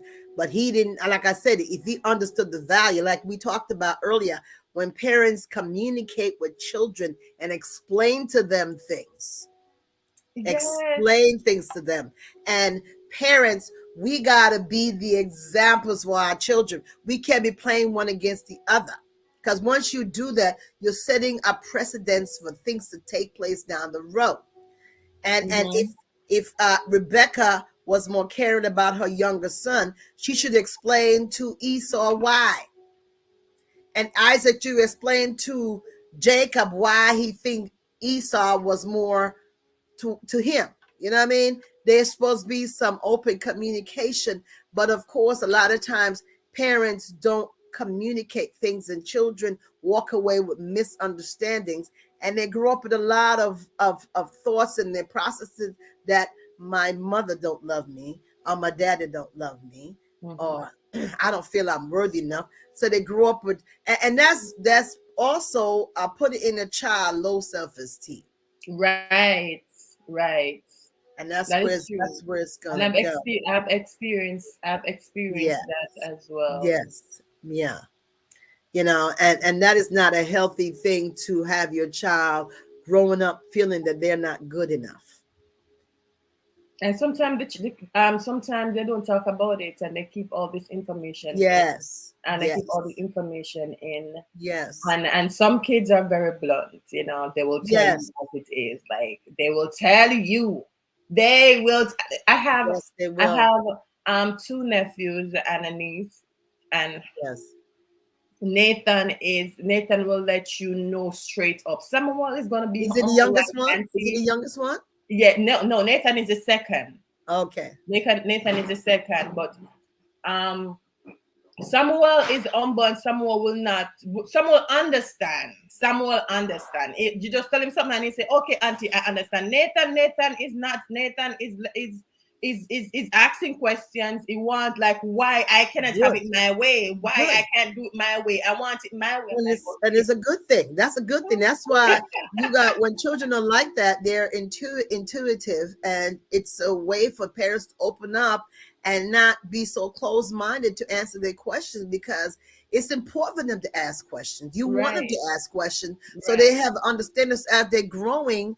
You know, they can be able to relate and know how to deal with other people. And even when they go to school, they know how to deal with other children and deal with their classmates. But if you're not sharing things with them and so close-minded about things, and that's where you have all this confusion everywhere. And I you know, if I remember when I read the story, when it said that when Esau, he came out first, but Jacob held his heel. That was significant. Okay, because it was going to fight from early. The fight. Yes. While they were in the room, they were fighting. Yes.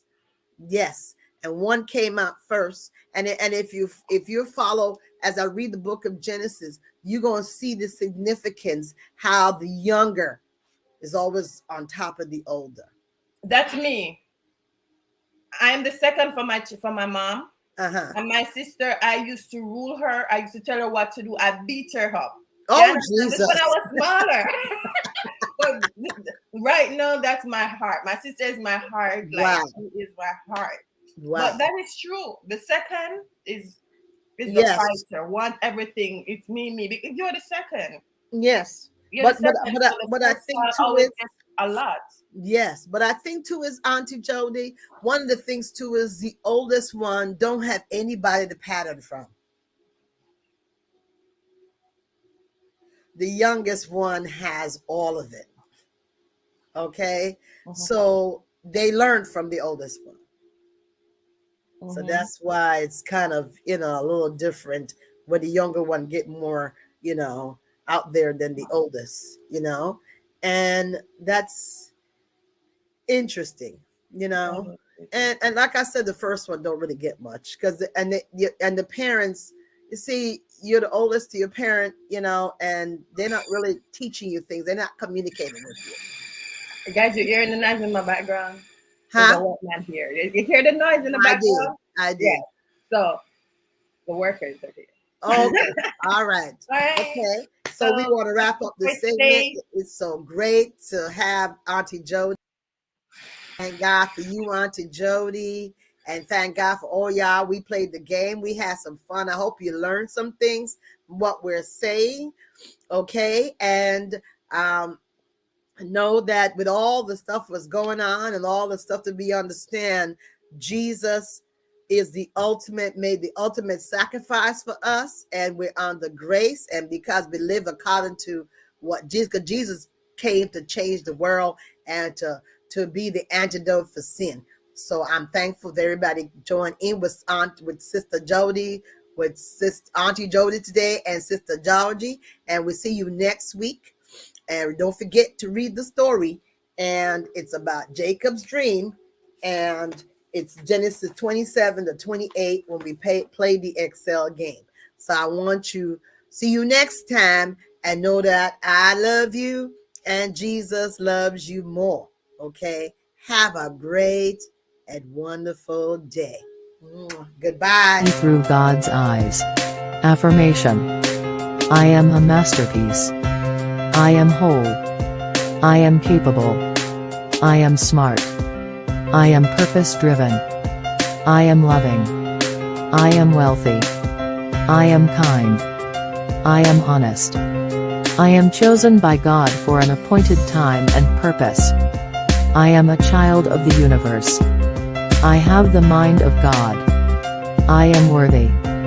I am valued. I am protected. I am me, not greater or lesser than any. I am called to serve. I am divine. I am someone who matters. I am a force, a positive force. I am God-made and God-designed. For more from Coach Wrights, visit walkingindivinepurpose.com. Thank you for listening. Empowering the community requires investment, support, collaboration, communication, and access. At least, that is how we see it. As a media advocate for the community, Jesseline Abel has positioned herself to become a solution. She is a published author of the book Laced in Love. She is currently completing certification to become an orthoptist. She is also a poet, and most importantly, she is passionate about helping others tell their story. We are happy to introduce you to Be the Light Publishing. Through this initiative and her show, The Light Within, Jesseline wants to collaborate with you to increase your access to investment opportunities using your story. Communication is a powerful tool but often misused. We hide from our stories, thereby missing out on the opportunity to leverage them to acquire opportunities and wealth. With our support, we believe that we can help you use your stories to create generational opportunities for wealth and ownership. Be the Light Publishing. Our website bethelightpub.com. Good morning, everyone. How are you? It is me, Jessie, and thank you for coming on the show, The Light Within. How has your week been? How has your week been? Let me know in the comment section down below where you are tuning from. I know we have listeners from all over the world, so hashtag The Light Within and let me know down below where you are tuning from.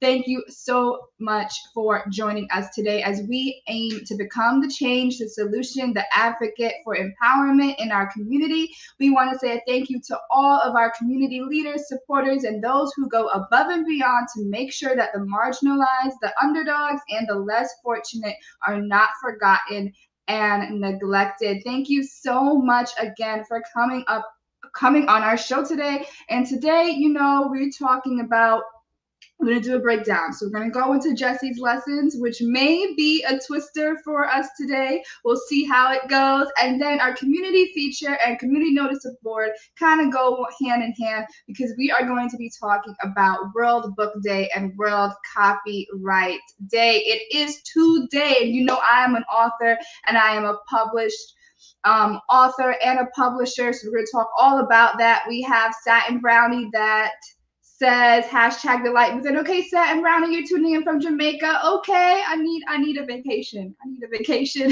We also have her saying child of the universe, a citizen of the world. Yes, Satin, yes.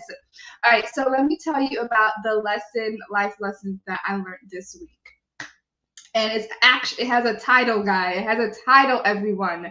It is called Release the Control of the Unknown and In the Waiting Grow. Okay, that is the title of this lesson this week. I'm going to say it again. You could hashtag Release the Control of the Unknown and In the Waiting Grow.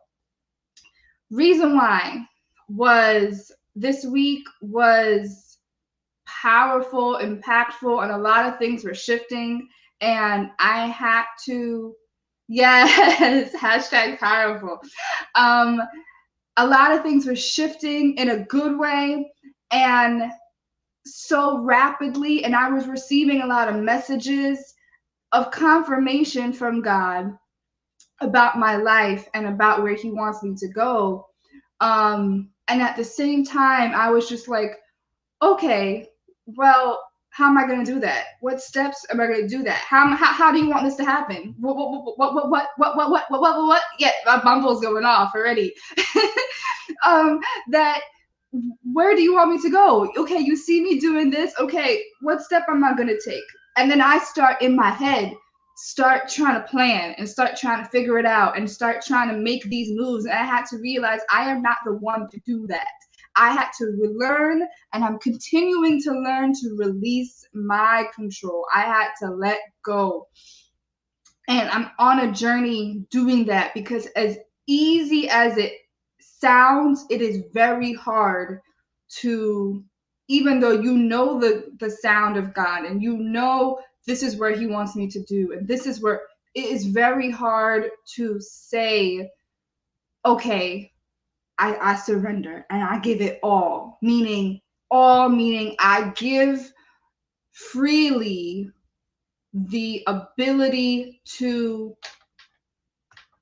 control even my own plan that you have for me, even the own vision that he has for me. I have to give control of, I ain't the one to make the steps, but he would direct me on the steps as I go closer to him. He'll show me, okay, I'm telling you make a right. Okay, I'm gonna make a right. You do a left. Okay, I'm gonna make a left. But it's not up to me to look at the map and be like, you know what? God said I should, he told me this. So let me just go do X, Y, and Z. We have a MIM masterclass saying we tend to seek control when we should release, surrender, and commit. Yes. Also says, do you realize we seek to control where we should commit and do? And where do you realize we seek to control where we should commit and do? Is it that control seems easier than doing? I think how our brain may be wired and set up, potentially, just as we were talking on earlier in the show with the choice to make a decision. You know, Esau and Jacob had the choice to make the decisions. We have the choice of where we want to do. And because we have that choice, there is an element of I want to control the action ahead. I want to control the ability of what I may be able, or what I am able to do. You know, I'll give a couple examples, and he told me two examples to share with you guys. So I'll tell you those real quick. God may have told you, whoever's listening, God may have told you your kingdom spouse is near. Okay, he may have given you the city. He may have given you even the name. He may just have given you the feeling of what the feeling that they bring to you when you're in connection with them, right? But he didn't tell you how he was going to do it. He didn't tell you how he was going to put 2 and 2 together. Okay, God has been showing me that, and I'm like, oh, let me just get on a dating app because I'm alone right now. I'm single, alone in a city. I know I'm moving in a couple months, but how am I supposed to meet this man, God, and you implanting me that he's near, but I'm moving? That don't make any sense. So let me get on an app.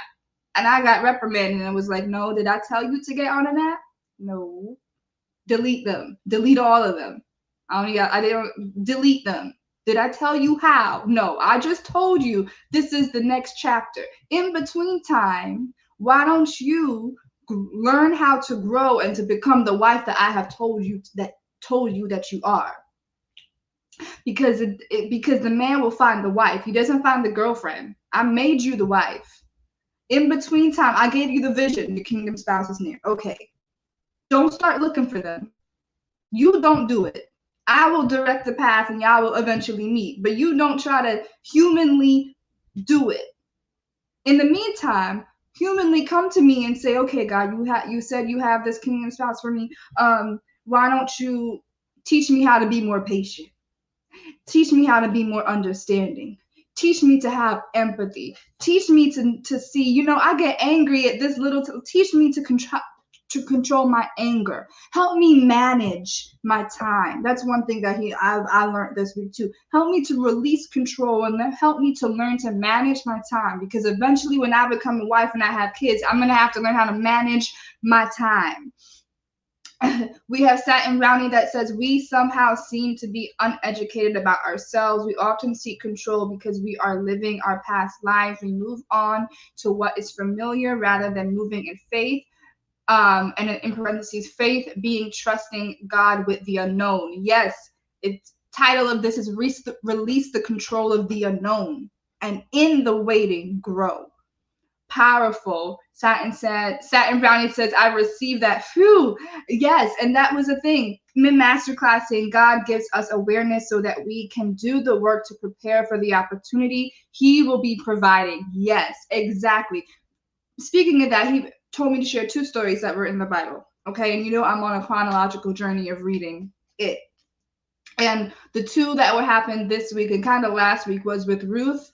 We know we're talking about Boaz, right? But in this message, he said Ruth's husband died, and Opal, and they were sister-in-laws, and they had a choice. They could have went back home to their families. Opal did. You don't think Ruth was suffering, that Ruth was crying, that Ruth was in depression, that Ruth was like, I want my husband, I want my husband, I want my husband. She could have went back home and found her. But what did Ruth decide? Ruth heard that voice and she said, God told me to follow you, Naomi. You are my mother-in-law. I'm going to follow you. I'm going to stick beside you. I'm going to do this. Did Ruth know that her husband was going to be on that journey, that she was going to meet her husband? No. In fact, who saw her first? Boaz did. What was Ruth doing while Boaz saw her? She was working. She was picking up the seed and she was harvesting the fields. Ruth was working. She was focusing on herself. She was focusing on how to once Naomi and her reach their destination of how to grow and how to live. That's what Ruth was focused on. She entirely could have been emotional and said, I want my kingdom husband, my kingdom spouse. She could have been heartbroken. She just lost her previous one. And now God says, okay, I want you to work now. Get into action and work. And in between, she was minding her business and her Boaz came.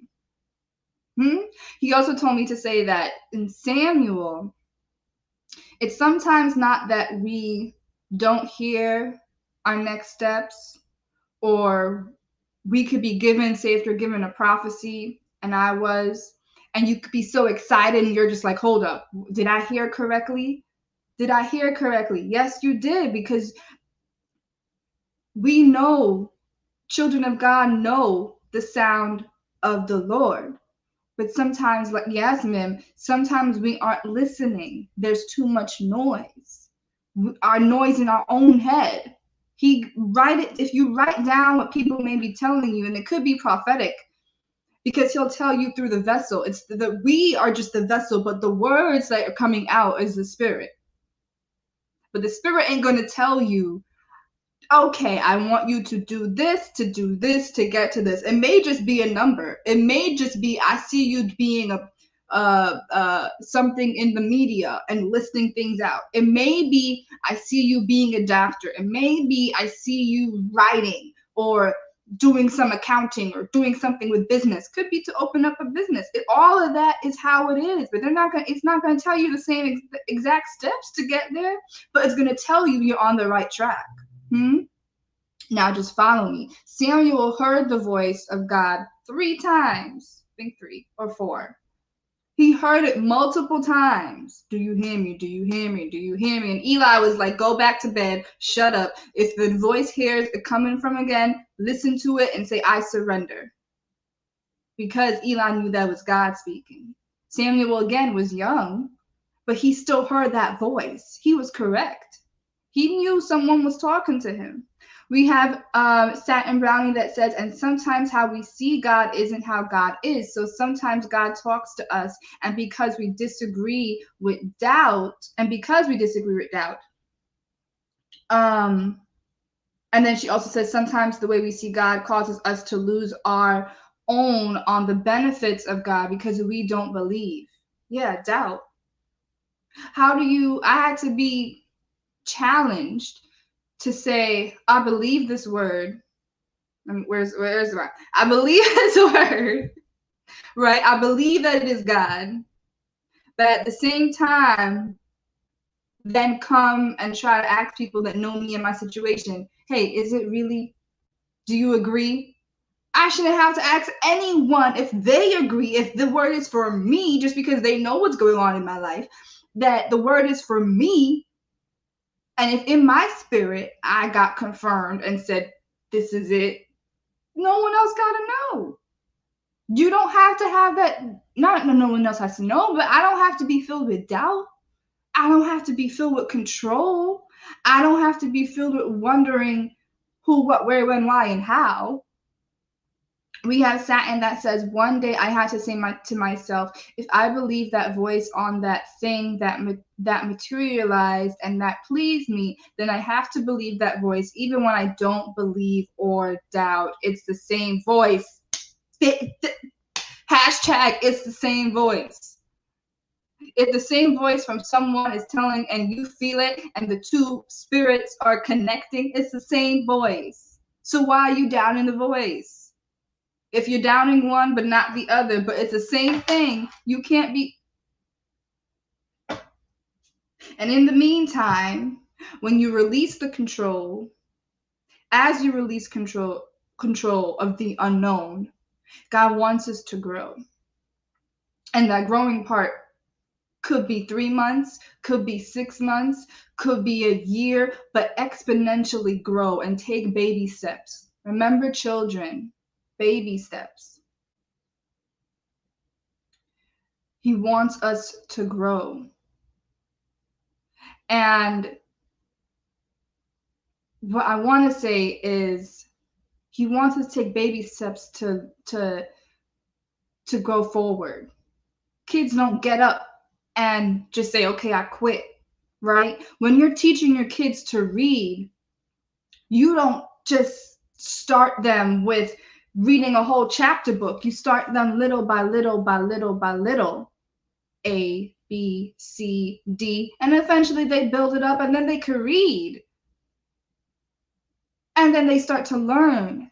And then they start to know more about the world and know more about the community and know more about who they are inside. And they begin to tell their own stories.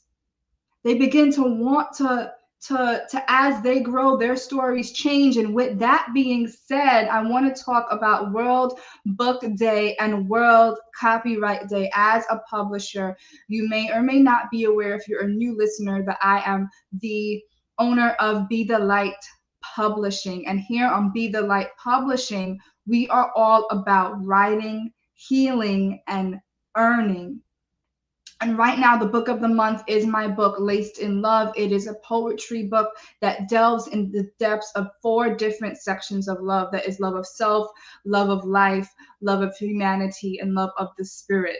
And it is absolutely powerful. You can get it right on my website, bethelightpub.com, and click it. It's right on Amazon. You can also search it on Amazon. I have it here, Laced in Love. And we have 4 projects that Be the Light Publishing is currently working on. And I want to feature, we have one upcoming one that is Prayers by author Raquel Reese. We have another book.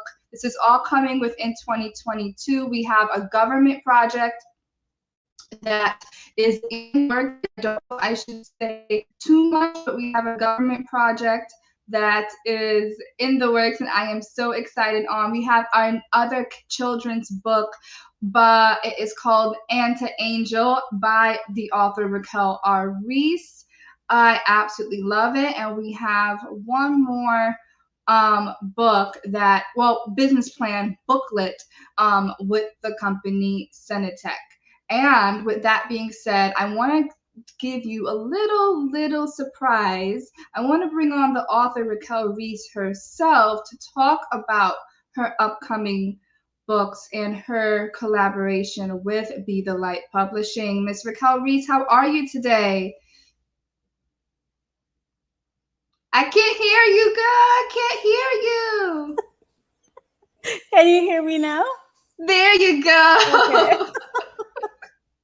Oh my goodness. Hi, Jessie. How are you? Hi, good morning. I'm good. To our listeners or viewers around the world from my end, she has some like a really nice head wrap on, and it's just it's framing her face. I love it. Thank you. Love it. So I want to bring you on here. I know it might be surprise, but I want to talk about your book, Anta Angel. Can you tell us a little bit about why you wrote the book, the message behind it, and how it may be a benefit to others in the community?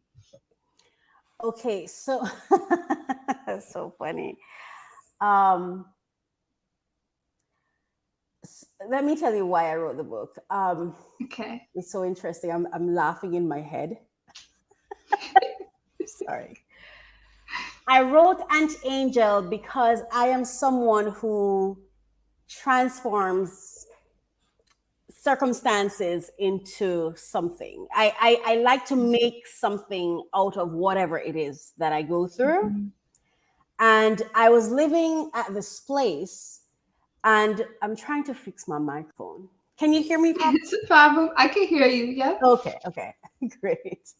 So I was living at this place where, like, I would sit in the house. It's a beautiful home. Mm-hmm.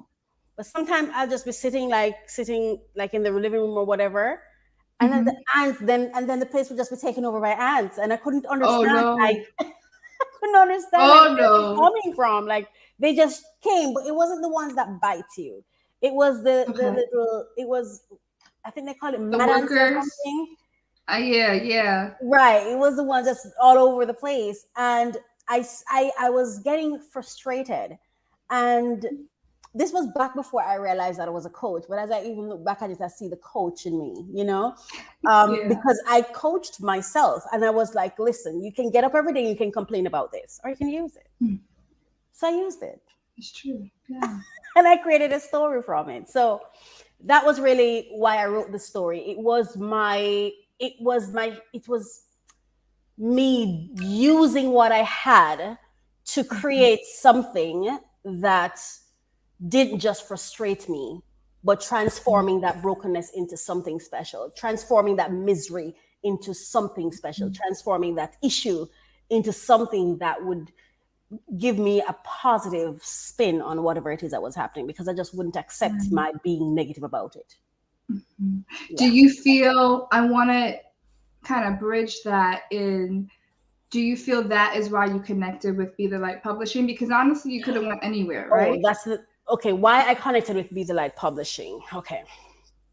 Yes, I could. As a matter of fact, I had my own, I started my own publishing company back in, I think it's 2010.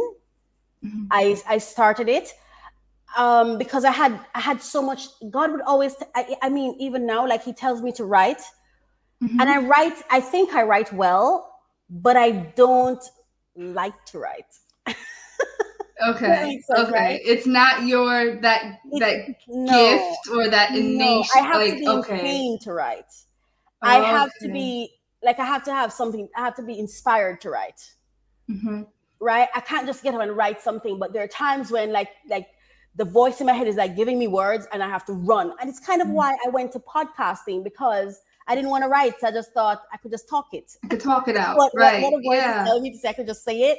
But I realized, I think it was like 2 years ago when I met you, because back then I had the books, I had the ISBN codes and everything. I paid for certain things, and I just didn't. And then about 2 years ago when I met you, I remember one day, it's like God said to me, I should tell you, I should come to you. You're here to produce those 4 books. At the time, that's all he said was 4 books.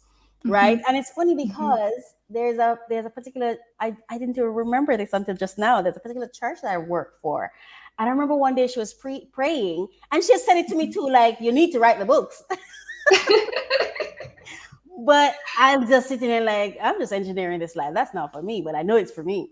You know what I mean? Right. And I don't even know why I said it to you because, yeah. Well, I don't know if it's control. I think it's fear. I think it's fear. Mm-hmm. To be honest with you, I often ask myself, why would someone want to read what I write? For what? Like, you know? But interestingly, like persons are always asking me to write. So when I write things like business documents, I have more confidence in those because maybe it's because persons have valued those and by value I mean has demonstrated, like paid me a lot of money for me to write something or for me to speak my opinion and my thoughts on something. Mm-hmm. I don't know if that is it really, but I just often think, why would someone want to read something I write? Like, for what? Because it's my brokenness. No, but I think as an author myself, I think that there's so many authors out there, right? And I think that it's sometimes people could say the right message, but you need it to be said or written in a certain type of way for that person to get it. Yeah, totally get it, because I don't think that way anymore. And the reason I don't think that way anymore, I think it was earlier we were talking about travel. The reason I don't think that way anymore is because I realized that I was limiting my faith in myself based on where I was located. Right? So because the people around me, in my interpretation, didn't get it, even though they did, but I didn't see them as getting it. I didn't quite understand until I expanded myself. And then I realized that, oh, they get it too.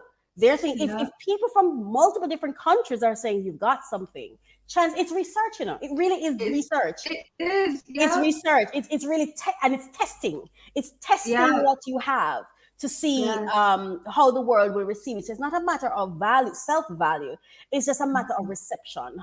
How do I package this in a way? I think I am better at packaging things, writing, like things that's written. I'm better at packaging it than I am at sitting down and writing my own story. So if someone writes something, I can read it and say, I can see how we could say it more pointedly or more directly or stuff like that. Right. Yeah, but more recently, ever since, I'm telling you, this year has been the year of me. Yes. And I just love me. And so I'm just at a place now. So you asked me what connected me with Be the Light Publishing. That was it. It was really God saying, you need to go to Jessie, speak with her. She should let her be the person to edit the book with you. She need to open her own. I told you these things, right? Yeah. I mean, we could go on air. We can say that. I remember you looked like you were like, I'm not trying to do that. We're gonna say it. Okay, this is not the first time when God has told me to start my own business, entrepreneur business. And I didn't tell you this, Rick. I'm saying it now. Before you told me that, I remember because I wrote it down in my dream book. I had a dream of me, and it had the word writer, but it was like I was entering, and it said the word writer, and then I like entered into like an office, like this is my headquarter type thing. And then you had said that, and I'm just like, I didn't publish it. What are you talking about? Prophetic or anything, because I'm not a prophet. No, I don't think so either. It's the coaching me. You see, the gift of coaching is once I interact with you and you're in your truth, I get the visual of the end goal for you. It's an amazing thing. Like I can just see the picture of the outcome, the success, the glory, whatever that is. I don't get the small pieces. And I remember it took me, let me tell you, when the whole message of releasing control and waiting to grow and us working together and starting this project together, it all is connected, listeners, because if you knew behind the scenes for 8 months, I was like, well, what about this? And what about that? And and I had the vision of the light, hence the light within that eventually came out, and me connecting to the community and wanting to grow and have people tell their story and have their voice be heard. And over 8 months, I'm pretty sure it was small baby steps that led to the business. And you did your work. And if anyone watches your show, they would have seen the evolution of the publisher because you started by telling your story. And I like the topic you had, Jesse, because we had that conversation too, where I've had to say, like, it's okay to release control. It's okay. That's why I'm here. Yeah. And I didn't push because I know it had to happen on your terms. What my job is to be there when you're ready. Yeah. When you're ready. That's my job. My job is not to go before you. My job is to be there for you when you are ready. I'm here. Yeah. And you are here, and we are working on a book, 2 books together. Yes. Your prayer book too, which I am so excited for because I know we need that every single day. Yes. And this project is so important to me. And you know, sometimes I put my own stuff down to do other things, and then God will just do things to say, okay, get back here. Because I have the gift I have, right? My gift is to support others. And it's when they're ready. So as long as you're ready, I will drop my entire life for you. It's like I become a slave to it. It's that obedience thing. I can't even explain it. Nothing I do for myself gives me the kind of rewards that I get when I help other people. Like when I saw you, the growth in you, Jesse. Oh my gosh, it is such, like sometimes I just sit down and I just cry because I'm like, God, you would have me impact people's lives like this, you know? And I realized I don't have to have 1,000 you. 1 or 2 will do. Yeah. You know, people who are ready and doing it, and I can support them, and I can be there for them, and I can help them become, I can help them grow. It's just something that I love it. I love supporting people. I love helping you achieve the things you want to do. And so this book, I had put it aside for a little while. And it's like, God is like, you need to pick it up, because this book he asked me to publish last year. It's actually a prayer book for entrepreneurs. Well, I've written 4 books already. They're sitting down. Yeah, I know. 4 books that he told me to write, but I kind of like, again, I was afraid of my own voice. But this one, it's like 2 days or so ago, he's like, get up, get it done. Like, get up, get it done. I'm telling you, from the design to the everything, he's like this, like, and that is kind of how inspiration comes for me. It's when it comes that it moves, you know, like I can't help it. I agree too. Because even as the poet in me, I could sit and you could tell me, okay, Jesse, write a poem about a taco and somehow make it into love. I could do that. Do that. But the best that comes out of me is either in a split moment where he tells me, okay, write about this, or I'm internally going through it, or someone I know is internally going through something, to give a message. But let me read the comments real quick before we close off. We have Tobias. We have a Facebook user saying, awesome. Tobias saying, yes, I love it. Can't wait for that prayer book. We are going to make an announcement when it is coming soon. We have Facebook users saying, God is allowing us to use our gifts to help change a generation. Yes. Absolutely. Also says, so true, coach. She is amazing. She is. She really is. And we have Facebook user that says, yes, we have the power within to do just that. Exactly. And I'm gonna do a little, I'm gonna plug you a little bit to the person that said that coach is amazing, and she really is. If anyone who is listening that is needing a coach, she knows, dude, go to mycoachministry.com and check out her website, and all of that is there. Okay, with that being said, we are going to close for today. I know we had an awesome show. Thank you, Raquel Reese, for coming on the show today. It was my pleasure. It was lovely having you here. And let me tell you all, if you have been inspired to take action, here's how you can support this initiative and how you can get involved. And I know you or anyone you know can be an inspiration in their community. Remember, this can be big or small. We want to help celebrate their work so that others can be inspired to support them. We love to be a part of your vision. So email us at info@umeradio.com. Remember to be the light within your community. Stay connected and follow us on all social media platforms at UME Radio. Give a like, comment, share, subscribe, click the notification bell so you'll be notified. And don't forget, be the light. May I say something before I go? Yes. I want to say something about your thing, and finding happy is what will come up next, so it's okay. You know what's funny? The voice in my head is speaking while I'm trying to talk to you. It's so ridiculous. It's okay. Sometimes, like, I don't know about you, but sometimes God embarrasses me. Like, he tells me to do something, I didn't do it. And then he waits until I'm on like a public platform to just embarrass me. Oh, no. Anyway, okay, let's get ready, guys. I want to say this.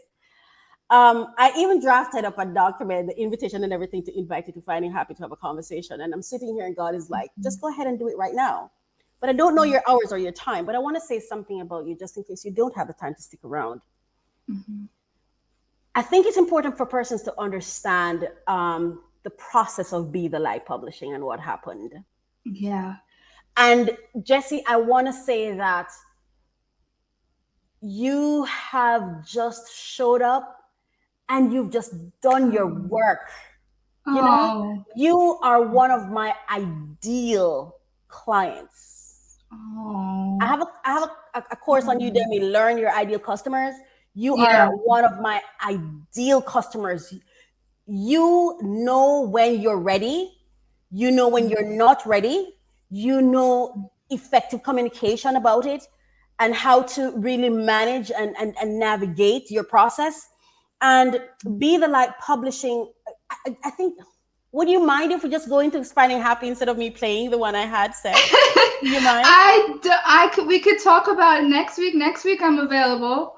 Okay, so I'm just going to ask you this for this week then. Yeah. Can you share a little bit with entrepreneurs? Because I don't think we quite understand what entrepreneurship is and the concept of ownership. Can you, just before you go, kind of tell us about because you also work, what that transition was like for you, and how do you find it to be as rewarding as working for someone, for the lack of a better way of putting it? Since okay, that's all I'm going to ask, and I'm going to go while you do it. Okay, no problem. We have some. Okay, so let me answer some that question real quick. I am still currently working. I'm currently a student being certified to be an orthoptist, if you don't know. But I always knew deep down that I had to be an owner, an entrepreneur of my own business. And I know we could see on social media, you join this and you earn this amount of money or that amount of money and that kind of thing. And it wasn't about the money. To be an entrepreneur, it is not you have to be selfless. Even though when people think of entrepreneur and money, right, they don't know the work that you have to do for years before the money starts actually maybe rolling in. Because it's not about you to be an entrepreneur. You are, at your start, you are every single role that, let's say, an employer may have, okay? You go to an employer, you have the boss, you have the secretary, you have their assistant, you have the tech team, you have all of those roles are fulfilled by someone because that is their job, because that is what they are paid to do. As an entrepreneur, you are not paid to be the secretary, the lighting, the social media manager, the assistant. You are not paid that, especially when you're first starting. You are all of those roles and then some, because you're the CEO, right? And I had to realize, and I hope I'm answering the question properly, and We could talk about this next week, but you are paid. Yes, Satin Brownie, you are paid, but right, it may not be right away, but you are paid in ownership and owning something.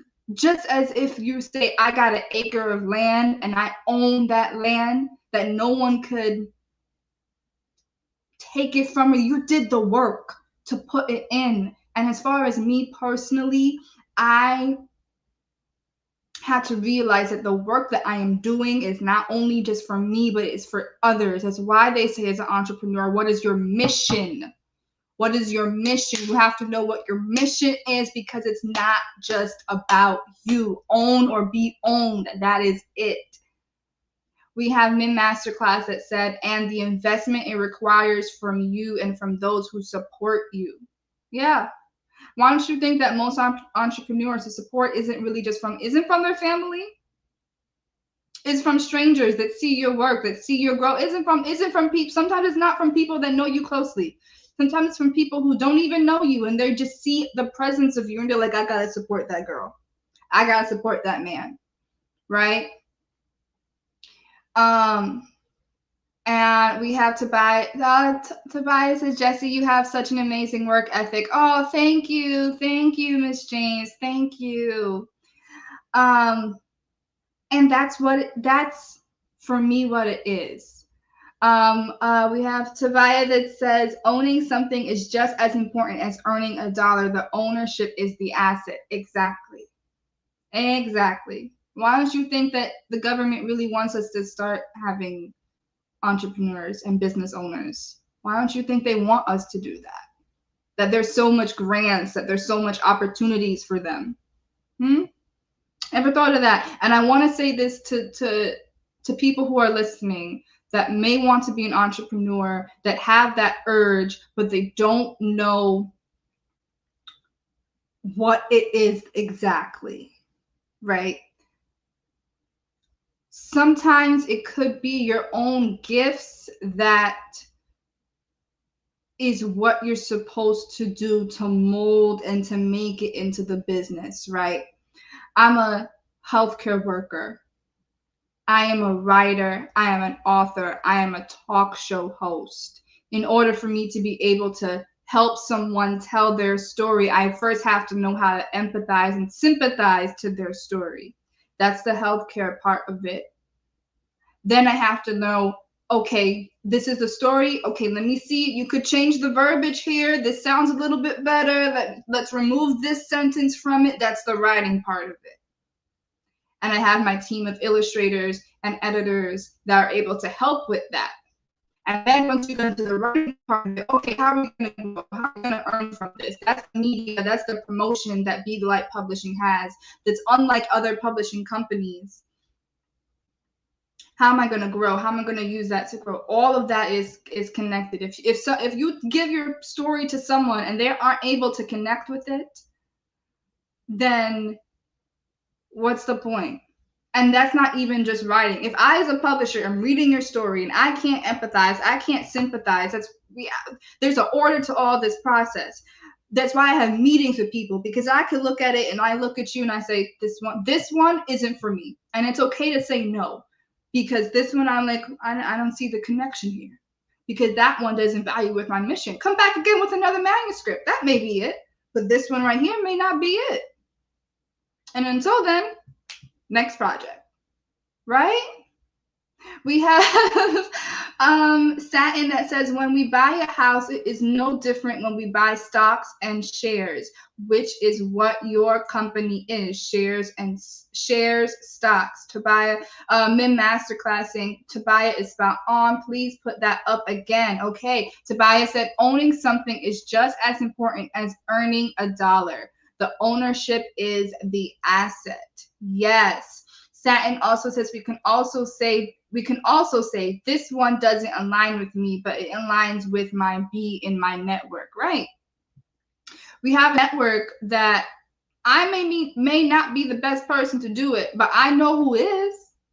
So let me connect you with that person, right? I have on Be the Light Pub web design, right? And website design. You need help with that? Be the Light Publishing got you, but you don't know. I got a connection. Awesome graphic designers and illustrators that could do that. That's where it goes. That's the connection. I myself can't do it. I could help you, but that's where it goes. That's why we offer so much. You need help with writing. In terms of even the beginning of it, say, I want to get into poetry, but I don't know how. You got a course. I want to get into business and grants, but I don't know how. There's a course that we offer. Again, that's all the healing. That's all the education. That's the beginning steps that someone may need. We have you from the beginning and we have you all the way to the end throughout the entire process. And with that being said, everyone, this is it. This is closing for The Light Within next week. Yes, Satin, we're going to close with this. Network equals expansion equals wealth, and that equals wealth is relationships. And with that being said, stay tuned with Finding Happy. I'll see you next week. Bye, everyone. Are you an entrepreneur or business owner looking for ways to increase the business cash flow? Well, you're at the right place. Go grab your pen and paper, then let's begin. We'll be sharing with you 10 general funding opportunities, specifically for women of color. Please pay close attention to the dates, because the deadlines for some of them are close. To get more information on these and other grants, please go to umeradio.com/news. This information is courtesy of mycoachministry.com. Number 1. AT&T Black Future Maker. Black Future Makers are dedicated individuals pursuing greater possibilities for the greater good. Submit a video of 30 to 60 seconds or a photo on your Instagram feed. Tell us how you are pursuing greater possibilities for yourself and the community. Tag at ATT and use #DreamInBlack and #ATT contest. Winners are chosen monthly. Grants for $10,000. Apply by December 31st, 2022. Number 2. Boss Impact Funds Invest in Progress Grant. The organization will invest $10,000 in grants for 25 Black female for-profit business owners. In addition, the Boss Network and Sage will provide 1 year of monthly mentorship through the Boss Business University, marketing for each business, and guidance to help Black women achieve their goals, with everything that's needed to successfully start and grow a business. Apply by February 25, 2022. Number 3. Caress Dreams to Reality Fund. 60 women of color founders will be selected to receive grant money and access to resources that will set them up for success and reach their funding goals through crowdfunding campaigns. Grant for $5,000. Apply by March 4, 2022. $4. CCWC Women of Color Entrepreneur Grant. Corporate Council Women of Color will award 5 grants to women of color entrepreneurs. Your business is established as of January 1, 2020. Grants are $5,000. Number 5. City Trends. City Trends wants to advance and further the businesses of Black entrepreneurs with a $5,000 grant. Only available to residents of 30 U.S. states. Applications are due February 28, 2022. Number 6. Fearless Strivers. Open to Black women who are legal U.S. residents, including DC, 18 years and older, and the principal owner of a U.S.-based small business. Grants for $10,000. Apply by December 31, 2022. Number 7. Horizon Micro Grant. Each month, a $500 micro grant will be awarded to a for-profit small business owned by women of color. Past recipients used grants for computers, equipment, marketing materials, software purchase, website creation, and more. Number 8. Invoice to Go. Businesses must be minority-led, less than 5 years old, and have less than $1 million in annual revenue. The opportunity is open both to sole proprietors and businesses with employees. Grant for $10,000. Apply by February 28, 2022. Number 9. Kinetic Black Business Support Fund. Must be a Black-owned small business in the state of Georgia, Charlotte, NC or Lexington, KY, and receiving broadband internet services from Windstream. Grant for $2,500. Number 10. Silver and Riley Women Entrepreneurship Grant. In this round, they are focusing on Black women-owned businesses that have been in operation less than 3 years, that is, founded no earlier than February 2019. Grant for $2,000. Apply by February 28, 2022. That is today's spotlight. Thanks to mycoachministry.com. For more information, please visit umeradio.com/news. Install the UME Radio app on your phone for timely updates and alerts on these and other opportunities. If you are looking for reliable support to help to grow your business, email us at info@umeradio.com.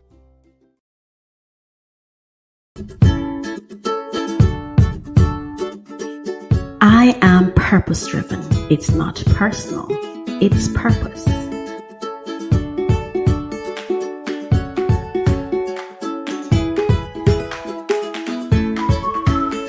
When you see me, there's deeper than what meets the eyes.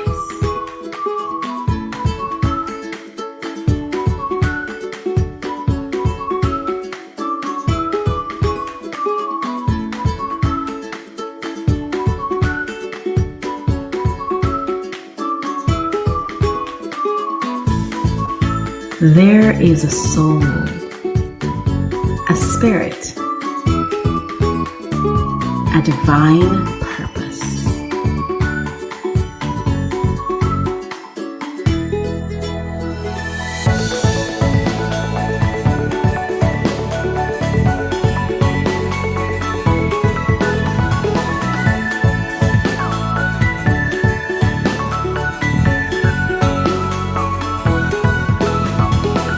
I am being.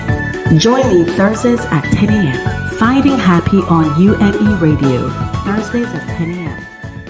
We are here, and so we're thankful. I'm thankful. I am here, so I'm thankful. And today I'm just going to go straight into it.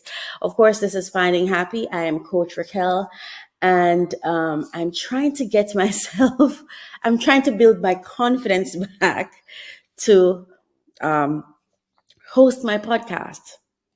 So I'm going to share something. I think I have sort of I kind of lost confidence in myself and in my voice for a little while, actually, for quite a bit of a while.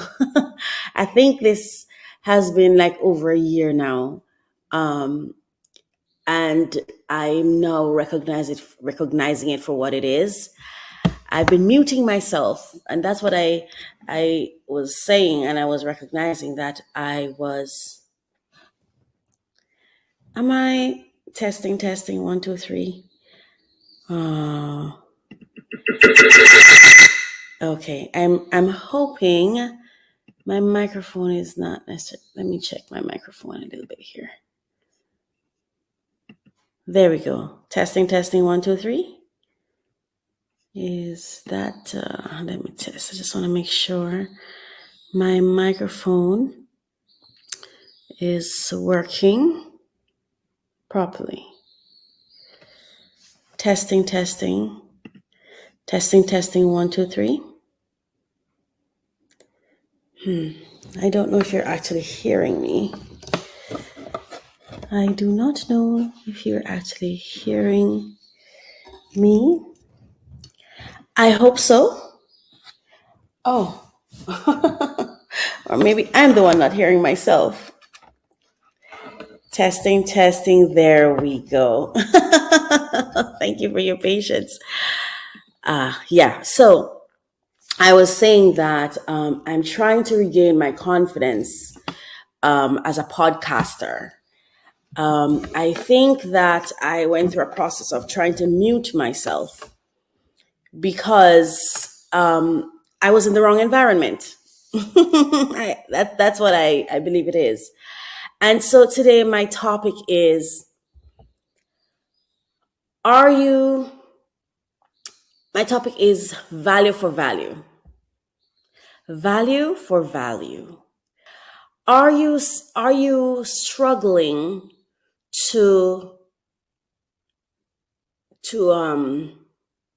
are you struggling with people who don't necessarily value you, but you are struggling trying to get them to see that you value them? Are you or have you ever found yourself in a place where you recognize that you are seeking to convince someone that you could actually add value to them? Convincing people who don't value you, or you're not experiencing the feeling of being valued with these people, but you're busy trying to add value to them or get them to see that you're adding value to them. I'm talking about that because I think that is something that I have suffered from.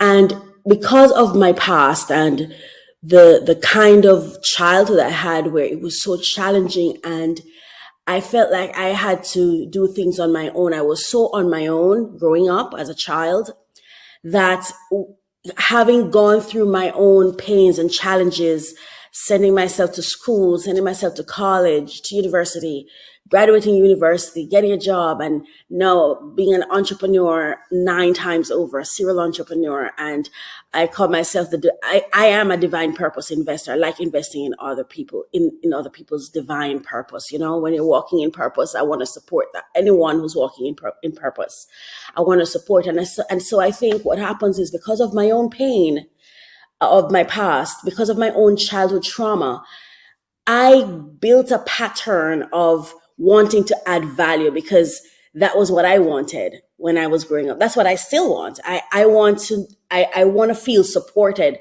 So I find myself really sacrificing even myself, trying to show up with someone else to support them, even though sometimes the return I'm getting isn't equal to what I feel I'm giving, right? So that's what I'm talking about today. The topic is value for value. Value for value. Are you, or have you ever seek to support others and add value to them and their life and their purpose and their work when you're not really feeling valued by them? Have you ever found yourself in a situation trying to add value where you don't feel valued? That's what I'm talking about today, because I've been through it. And it's something that I would like to say I'm recovering from. I'm recovering from. I don't think I've fully recovered, because I still have this need to, like, if I see someone struggling, like, I just want to help, because I know what that pain feels like, especially an entrepreneur. If you're an entrepreneur and you're trying to help yourself, or if I see you as someone who has the gift to be an entrepreneur, if I see you as someone who looks like you're going through certain challenges, then I feel as though, oh my gosh, I'm supposed to help you. I'm obligated to help you, even though I don't necessarily feel valued by you. You know what I mean? It's something I've struggled with. So if you've struggled with it too, that's what I'm going to talk about. I think, oh gosh, I can't remember his name. John C. Maxwell, yes. John C. Maxwell says, add value to people. That's what he said. Add value to people. But I've also learned that when he spoke, he didn't just mean to go crazy with it. You know? He didn't just mean go crazy with it and self-sacrifice and not make sure that you too are fed, right? And I don't know if you're like me, but I love adding value. And for me, even with my clients, I believe that if someone invests $1 in my business, then I'm supposed to my return to them should be $2. Right? Whether that's in service or cash. Like, I just believe that whenever someone does something for me or invest in me, then I have to give them a return on investment that's double what they're giving, right? Because I make myself indispensable to my customers, to my clients, to those whom I believe I can add value to, right? And I build my business around that. And I believe that when you build your business around adding value to people, you find that you're not just making transactions, but you're making investments in people. However, as we go about making investment in people, it is very important for us to also remember that we are one of those people. I am my customer. You are your own customer. You are your first client. I am my first client. And you know what? We each know our value. We do. Even though sometimes we're made to question it based on how we are treated and how people interact with us. But you know your value. So if we know our value, why do we chase people to add value to them, even those people who are not adding value to us, based on our own understanding of what value is and how we want to feel valued? Yeah? What is it that causes us to do that? I know for me, it's my trauma. It's the pains I've gone through. It's the struggles I've faced. I do not like to see people go through the struggles I've gone through and not try to help, because I know the pain. It's familiar pain. I think we try to save people from familiar hells, familiar trauma, familiar pain. And when we see it, it hits a note within us. And so we just want to sing, and we just want to support, and we just want to show up, and we just want to say, oh my gosh, I see a piece of you is reflecting a piece of me. I want to help you. But what I'm learning about even charity, because I have a charitable organization, and one of the biggest lessons that I've learned in doing charity is, one, it's not my job to save anyone. That's number one. It's not my job to save anyone. But I realize and I've learned that even charity has to be implemented with wisdom. Even charity has to be implemented with wisdom. Even when we're in the spirit of giving, we have to be wise, and we still have to think about value, and we still have to think about our own well-being. You know, I learned this some time ago that I cannot give from an empty cup. If I'm empty, I've got nothing to give. So then it's critical, it's very important that I first fill my own cup.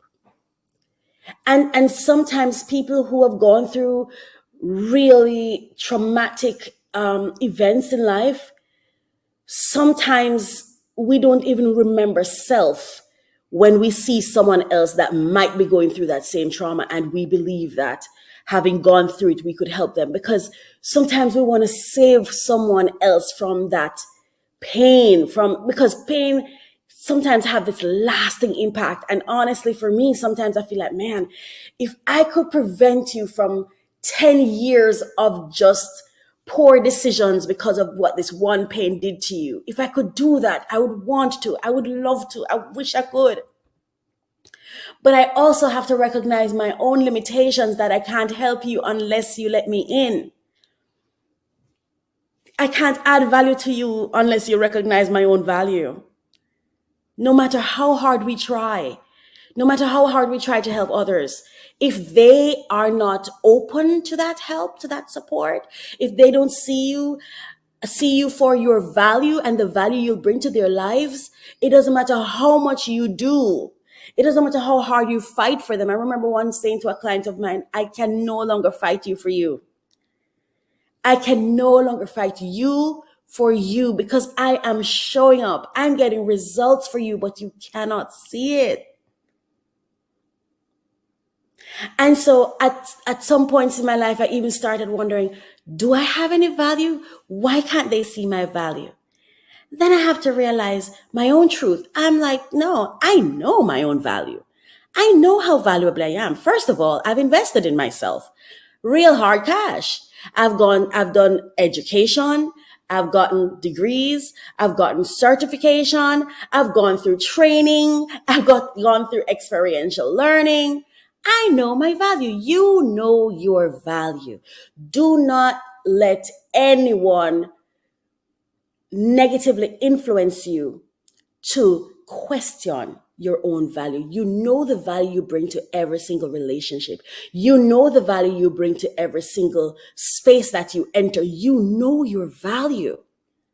You know your value, right? So don't you ever, ever, ever, ever, ever in life let anyone facilitate any relationship within which you feel of less value than you know you are, because you know your value. And that is something I had to learn. And not only did I have to learn it, I had to put it in practice. I had to start putting it in practice because I was exhibiting behaviors that I didn't like. And I'm still learning to heal from those things, to change from those things. I was screaming on the top of my voice. I was all like, just trying to get through to someone, to get someone to see I am valuable. And then it hit me. I shouldn't have to do that. And so if I'm in a space where I have to prove my value, this isn't my space. I mean, fair enough, when you just meet someone, you exchange credentials, and it's like when I started the show, or even in the description, I say who I am, what I'm about, so that for those of you who are meeting me for the first time, you have an idea of who I am. But if we're spending time together, I shouldn't have to feel the need to constantly remind you that I'm valuable. If I have to, I'm in the wrong relationship.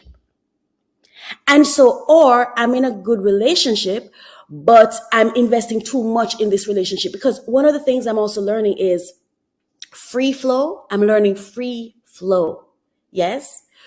No struggle love, no struggle money. That's what I say. No struggle love. We do not do struggle love. We do not do struggle money.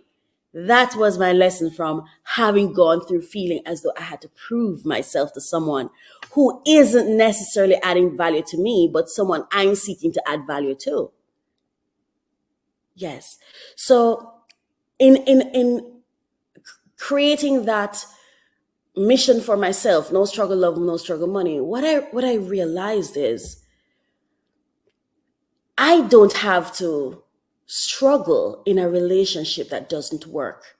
And one of the mistakes I was making that caused me to be adding more value and not getting any ROI on it was that I was over adding. It's like I was over investing in certain relationships when the relationship wasn't calling for it. And so it's like I'm giving, that I think is something in the Bible that said, throwing your pearls to swine. And I don't say that in a disrespectful way, but really giving your best to someone who simply cannot see the value. And so they cannot value what you're giving, what you're investing in that relationship. And so one of the biggest lesson I learned from that was, don't over add value where it isn't necessary or it isn't required of you. So I've learned to flow. And by that, I mean, I learned to acknowledge what is coming to me freely and bless that, value that, accept that, but do not ask for more and do not give more than is required. Just accept what is given. Use it for what it is.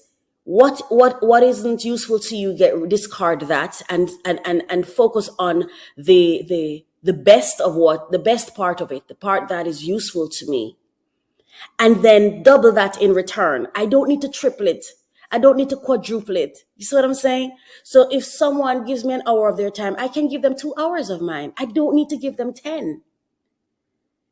Right? Because now when I give them 10, I start feeling like I'm now overcompensating. Right? I think a 100% ROI is the best to be expected on an investment, right?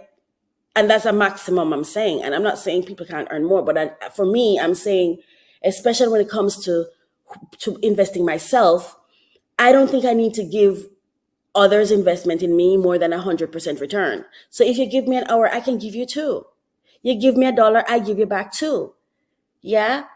To add value back to you. But I don't need to, if you give me $1, give you back 10 or 100.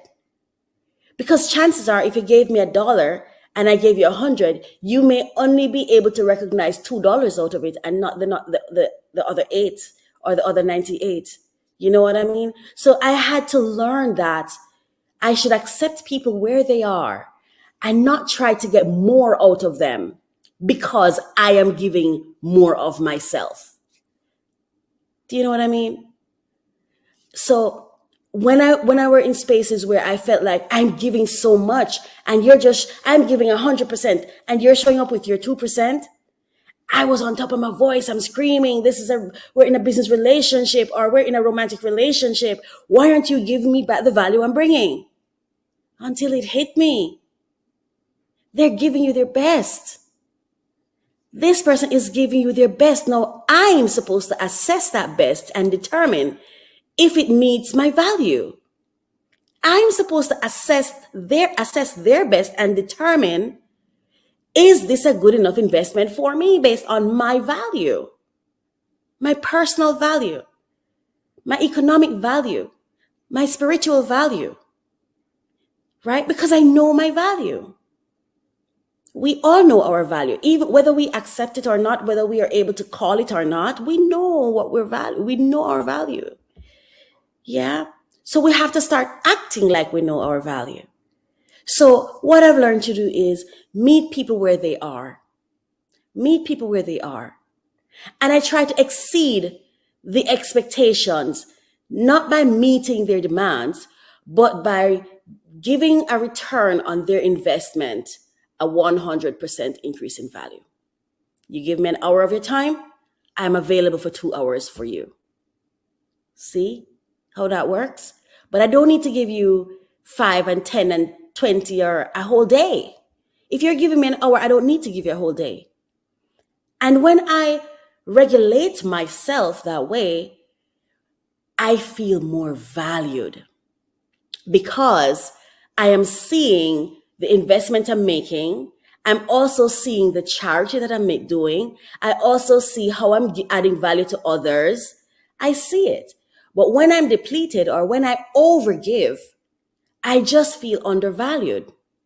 And it's not because of what they're doing, it's because of how I'm investing, right? So today the message is you know your value. Now act like it. Act like you know your own value. You know your value. You know your value. And so in relationships, what we have to learn to do is make changes, right? Change, right? And oftentimes what we try to do is change another person, but we can't change another person. Who we can change, who we have the power to change is ourselves. And if we're able to regulate self, we may be able to influence others positively with positive outcomes. But someone who's not self-regulated cannot influence anyone else. And that's why sometimes persons would be like even on certain platforms, like maybe they're on YouTube or they're doing podcasting or whatever, and they're wondering, why is it that I'm not able to influence persons to follow me? Because you have to first learn, you have to demonstrate that you yourself can lead yourself, can influence yourself, right? You yourself can regulate yourself, empower yourself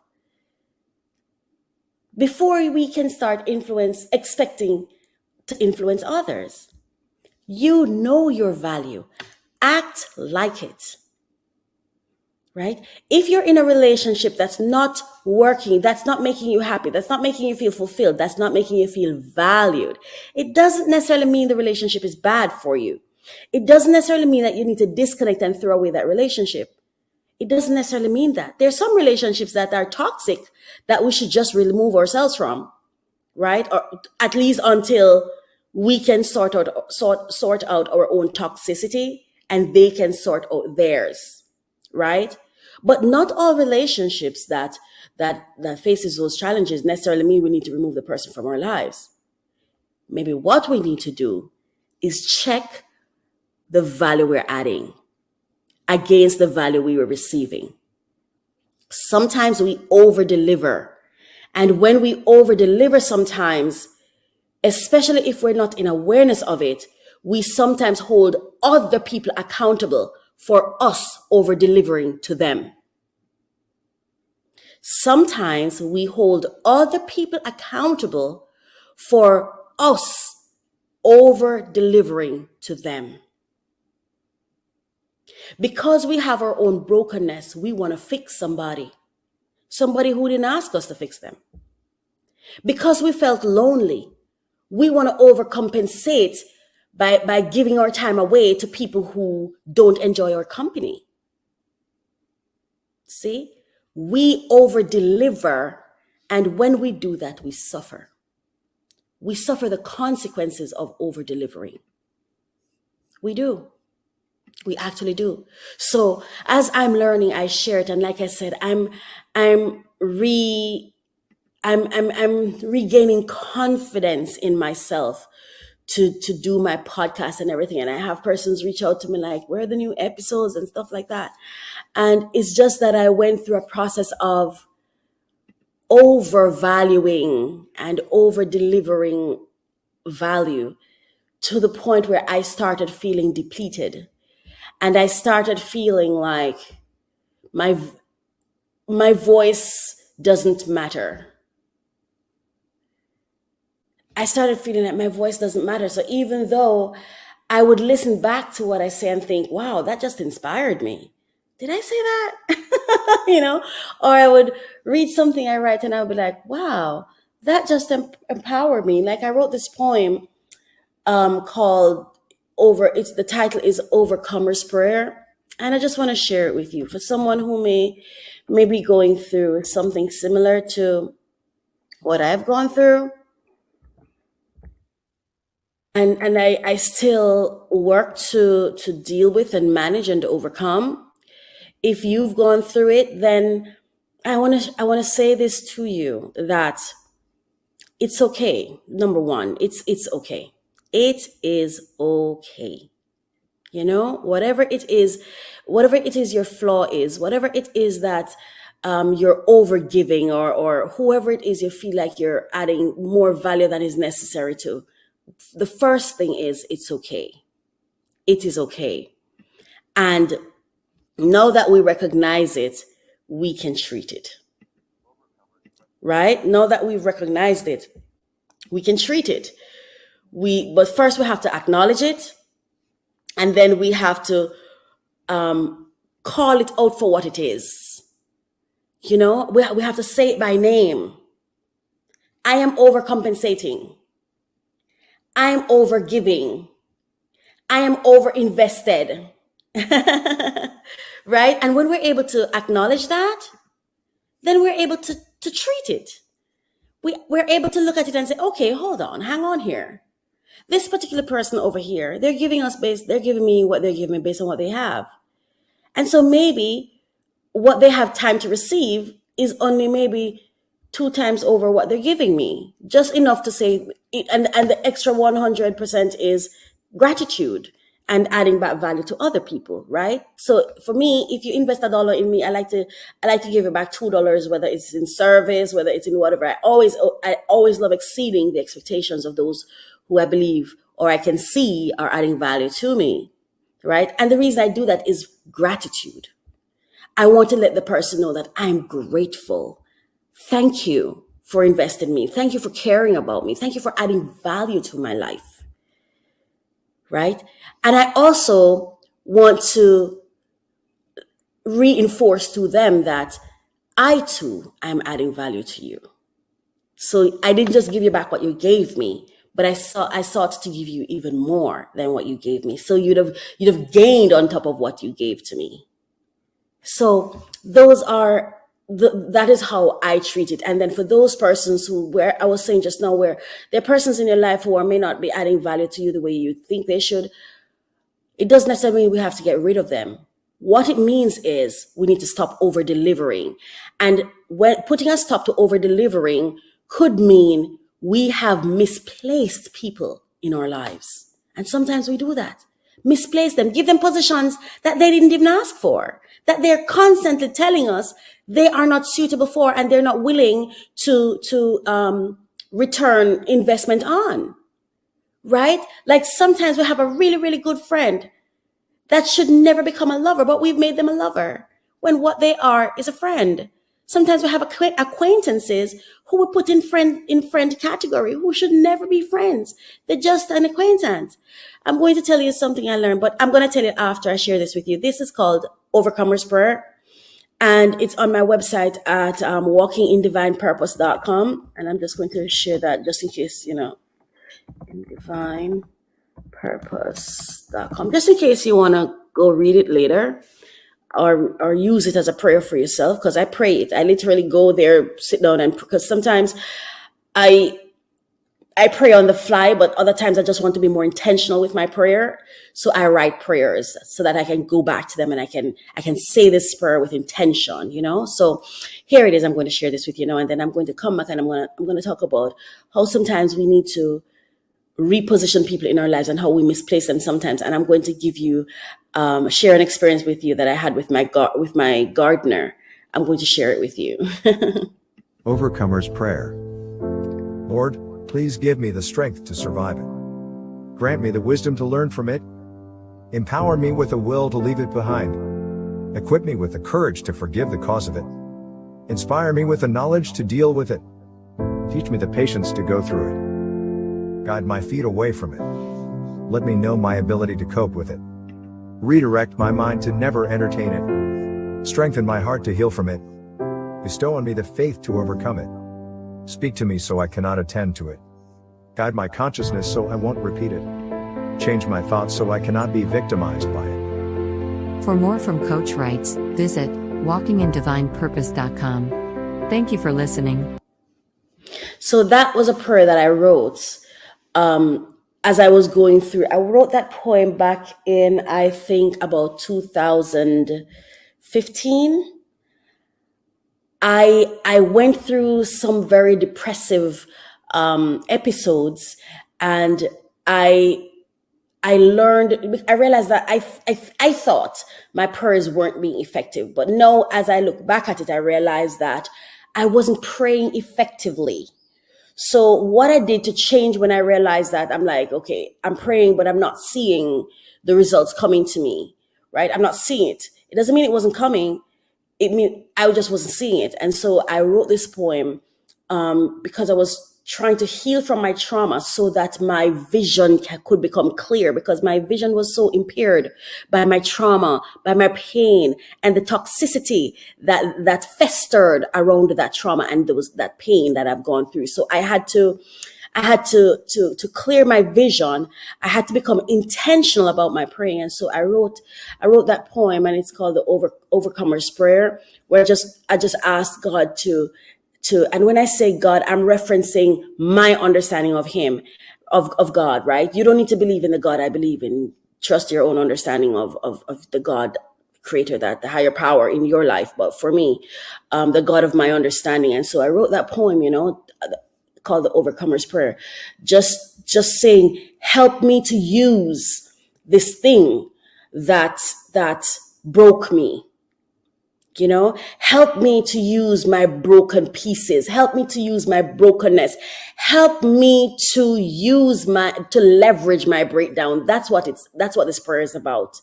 Give me the strength to survive it, the wisdom to learn from it, the will to leave it behind, right? The toxicity of it behind, right? And instead of lamentating the pain, to celebrate the testimony, right? That's what this prayer is about. So now let me share with you an experience I had with my gardener. So I had a gardener and that I worked with who was doing great, fantastic, never had an issue with him. He was perfect for what I needed. I got value for value. Yes.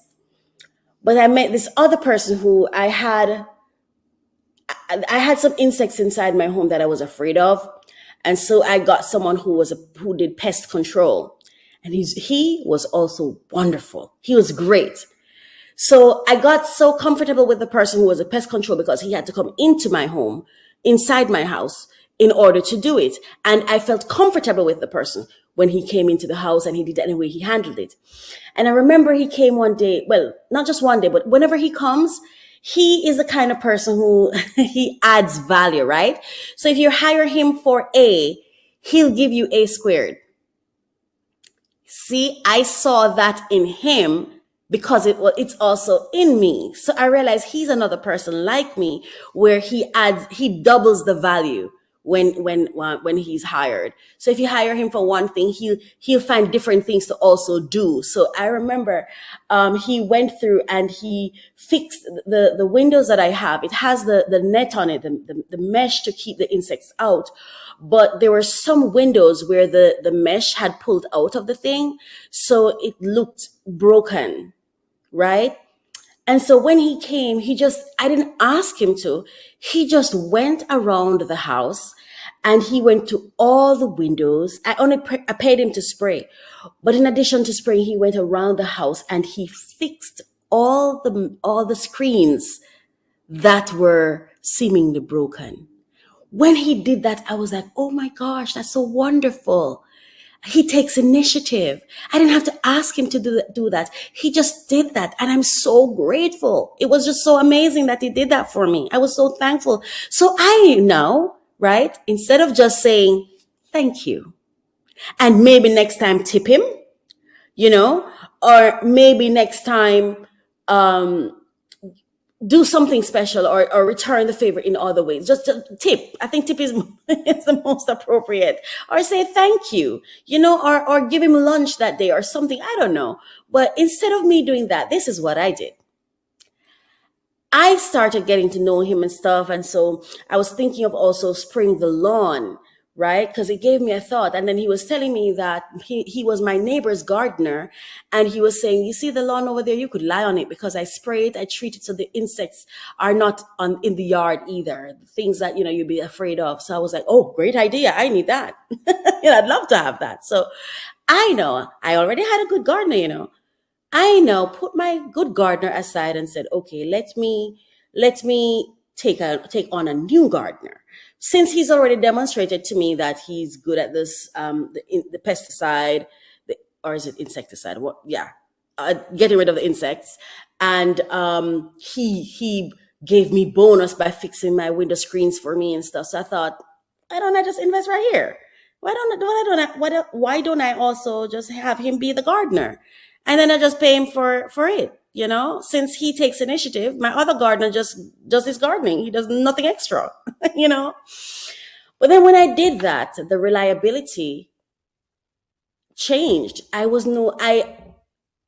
realized that as much as he may be a good gardener and as great as he was at coming once in a while for my insects, he did not have that kind of availability to come twice a month for the garden, right? So it's not that he isn't valuable, but I'm now overvaluing. I'm over adding value to him that he didn't invite on himself. He didn't ask for it, right? So instead of me just being grateful and rewarding what he is doing, I start adding more to his plate. I start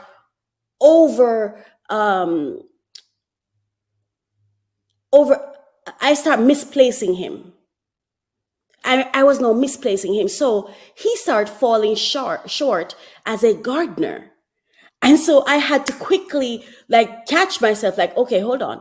We're not losing this guy as a person who comes and control the pests in this house. Oh, no, we're not. Because I need him for that more than I need him for the garden, because I already have someone else for the garden. I don't have another option. As a matter of fact, it took me a very, very long time to find someone to deal with the insects. So I'm like, I don't want to compromise on this value that I'm getting. So I had to quickly catch myself, because what I didn't want is to put him in a position that he could not adequately serve me.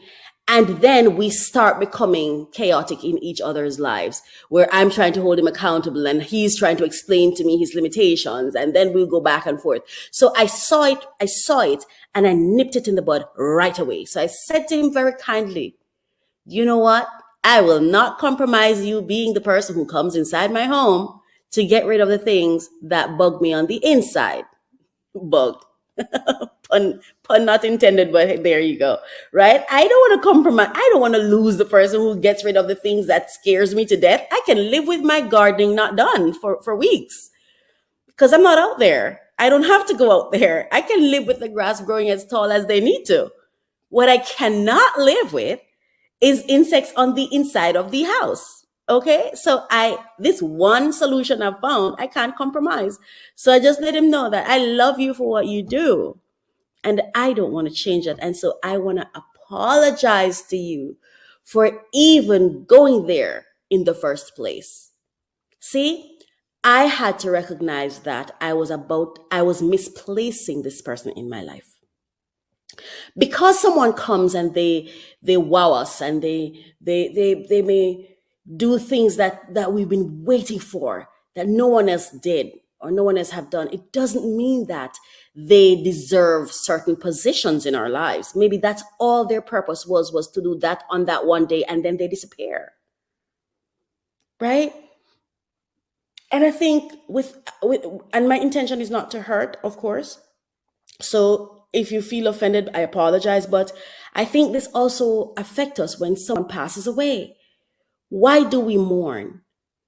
Because we're losing. We're losing. We feel we're losing value. We feel we're losing a connection, something that served us, something that filled us, right? And so sometimes that's what makes it so difficult for us to let things go. It's not because we love them. That's what we tell ourselves. Oh, I love you so much, and I'm not going to spend time with you anymore, or I'm not going to. It's because of the value we were getting. So what if we could value people where they are, value people based on what they are able to give. And this is it, right? We know our value. I said that before, and that's the topic. You know your value. Now act on it. We fail others, I think, and ourselves. We fail ourselves and others when we do not act like we know our value and communicate it. Yeah. If someone, like, let me use my gardener again, he could also have turned back to me and say, you know what? I love doing the insects, taking care of the insects for you. I love doing that, but I'm not going to have the time to be your gardener. He could have said that too. So we have to be accountable to our value and to our own need to feel valued by communicating our limitations to persons and communicating our boundaries to persons. We are holding people accountable for things we have never told them. We actually hold people accountable for requests we've never made to them, assuming they should just know. Oh, you love me, you should know. How?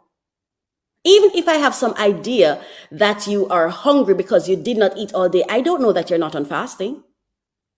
I don't know that you're not fasting. I don't know that pizza is what you want. I may think you may be hungry by my observation and and the conclusions and my assessment, but I wouldn't know that you actually are ready to eat and what exactly you'd like to eat and how you'd like to eat it and where you may like to go to eat it. So we have the responsibility to effectively communicate. And if we communicate it one way and they don't understand, and by don't understand, I mean they're not acting the way we're expecting them to, chances are they don't understand. Communicate it more effectively. Seek to gain their understanding. And that may mean first you understanding them, you first forgiving them, you first acknowledging that, you know what, you're doing your best. You're doing your best. I'm going to scale things down. Still acting in your best interest. And even if that means that I exit your life, it is still some value I'm seeking to add to you because I realize I'm toxic with you. I'm bringing toxicity to you. So I'm going to exit. That is still value of peace of mind I'm adding. By leaving you, I give you peace of mind. Now it's your job to let me go. See? We you know your value. I know my value. I know my value. Nobody has to tell me what I'm valued. I know my value. I'm amazing. I'm wonderful. I think I have a, what do they call it? Contagious smile. Like when I smile, other people smile. And I'm speaking that into being, I want to bring warmth and truth to people's lives. I want to add value to people because I have a lot of value. So I have a lot of value to add. But I don't want to add the kind of value or I have to understand that what I value may not be what you value. What my capacity is may not be your capacity. So I want to love people and respect them where they are and not over-invest in them in ways that they cannot manage the investment. And I don't want to under-invest either. So I'm going to end this now by saying, I'm just wrapping up because, but I just want to end this by saying, you know your value. Don't you ever forget it. But start acting like you know your value. Act like it. Communicate your boundaries. Get clear about those boundaries and write them in simple sentences, right? To become intentional about it, write it until you can memorize it in simple sentences. Because sometimes when we're communicating those boundaries, they're so everlastingly long that the people get lost in the sauce. So keep it simple. And to keep it simple, you're going to have to get it simple for yourself. And remember, if you don't remember anything, you are your first responsibility. Your first client, your first customer is you, right? You are the model that your other clients will look at for service. You are the demo. So add value to yourself first. Add value to yourself first. Fill your cup and allow it to run over. And that which spills is for others. Okay, thank you so much, so much, so much. I cannot pronounce all the names, but Just WKQA, thank you for joining me. A101, Katus, hello. John, Lolo, Hobo Chillin, Matty, Matface, Jessica, Reshma, PPZ, WUAWN, is that Tyrol? And YDIAEZHY. I just want to say thank you. I bless you for coming on this morning and participating. And also Emperor, thank you so much for being in the studio. I just want to say thank you so much for being here and listening. And it is my hope that some value was added to you just by participating and by listening to this podcast. And for those of you who are listening on YouTube or on radio or wherever you are listening to this, whether it's on my social media page, my website, wherever, I hope it added some value to your day. If for nothing, I hope that it makes you think or become even more aware of your value, and that you add value to yourself, and you do not sacrifice your value chasing people because you see where you could add value to them, but they're not necessarily receptive of your investment. Invest wisely. Invest your value wisely. Invest your valuables wisely, and you are your most valuable. May you be blessed. May you have the best, absolutely best day today. I mean, I hope that whatever your weather, whatever is your favorite weather, that's the weather you experience. Whatever it is that you're looking for in people, that it pours out on you today. I pray that grace pours out on you today, and mercy and kindness and warmth and love and joy and peace pour out on you. And I just want to leave you with the poem that I wrote. I'm going to read it and then I'm going to play the audio again for you. It's called Overcomer's Prayer. And let me just share it with you. Lord, please give me the strength to survive it. Grant me the wisdom to learn from it. Empower me with the will to leave it behind. Equip me with the courage to forgive the cause of it. Inspire me with the knowledge to deal with it. Teach me the patience to go through it. Guide my feet away from it. Let me know my ability to cope with it. Redirect my mind to never entertain it. Strengthen my heart to heal from it. Bestow on me the faith to overcome it. Speak to me so I cannot attend to it. Guide my consciousness so I won't repeat it. Change my thoughts so I cannot be victimized by it. And I just have a little thing that I said. It's on my website, Walking in Divine Purpose, walkingindivinepurpose.com, for those who want to read the poem or read this prayer or other prayers that I've written. And I just have this that I wrote underneath this poem. There's no problem too big for us to overcome. No crime too sinful for us to forgive. And the moment there is where you are in disobedience of God, and that is not worth it.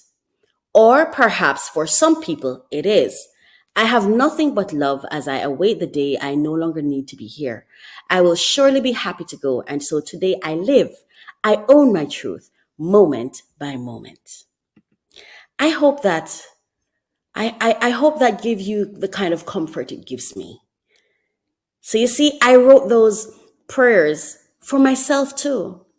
And if others see value in it, then that's the spillover. That's my cup running over. May you be blessed. Now, I'm going to play the poem for you, and then you won't hear from me again. Thank you, thank you, thank you, thank you, thank you, thank you, thank you, thank you for your support. God bless you. Overcomer's Prayer.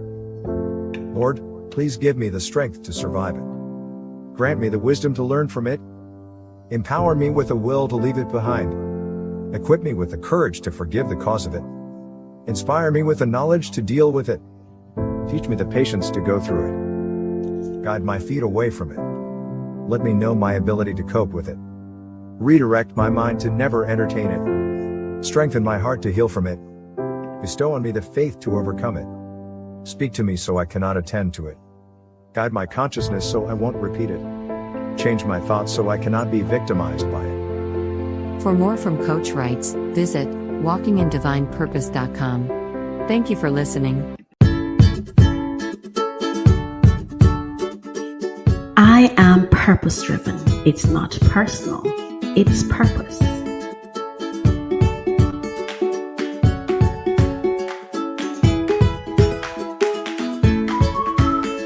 When you see me, there's deeper than what meets the eyes.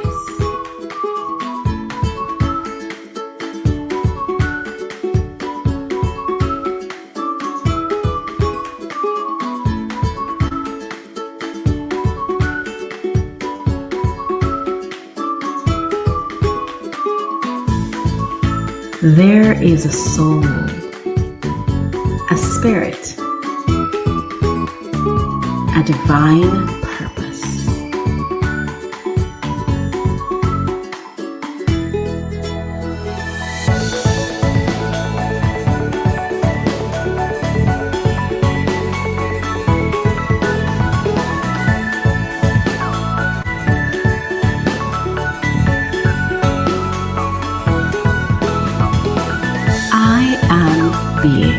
Join me Thursdays at 10 a.m. Finding Happy on UME Radio. Thursdays at 10 a.m.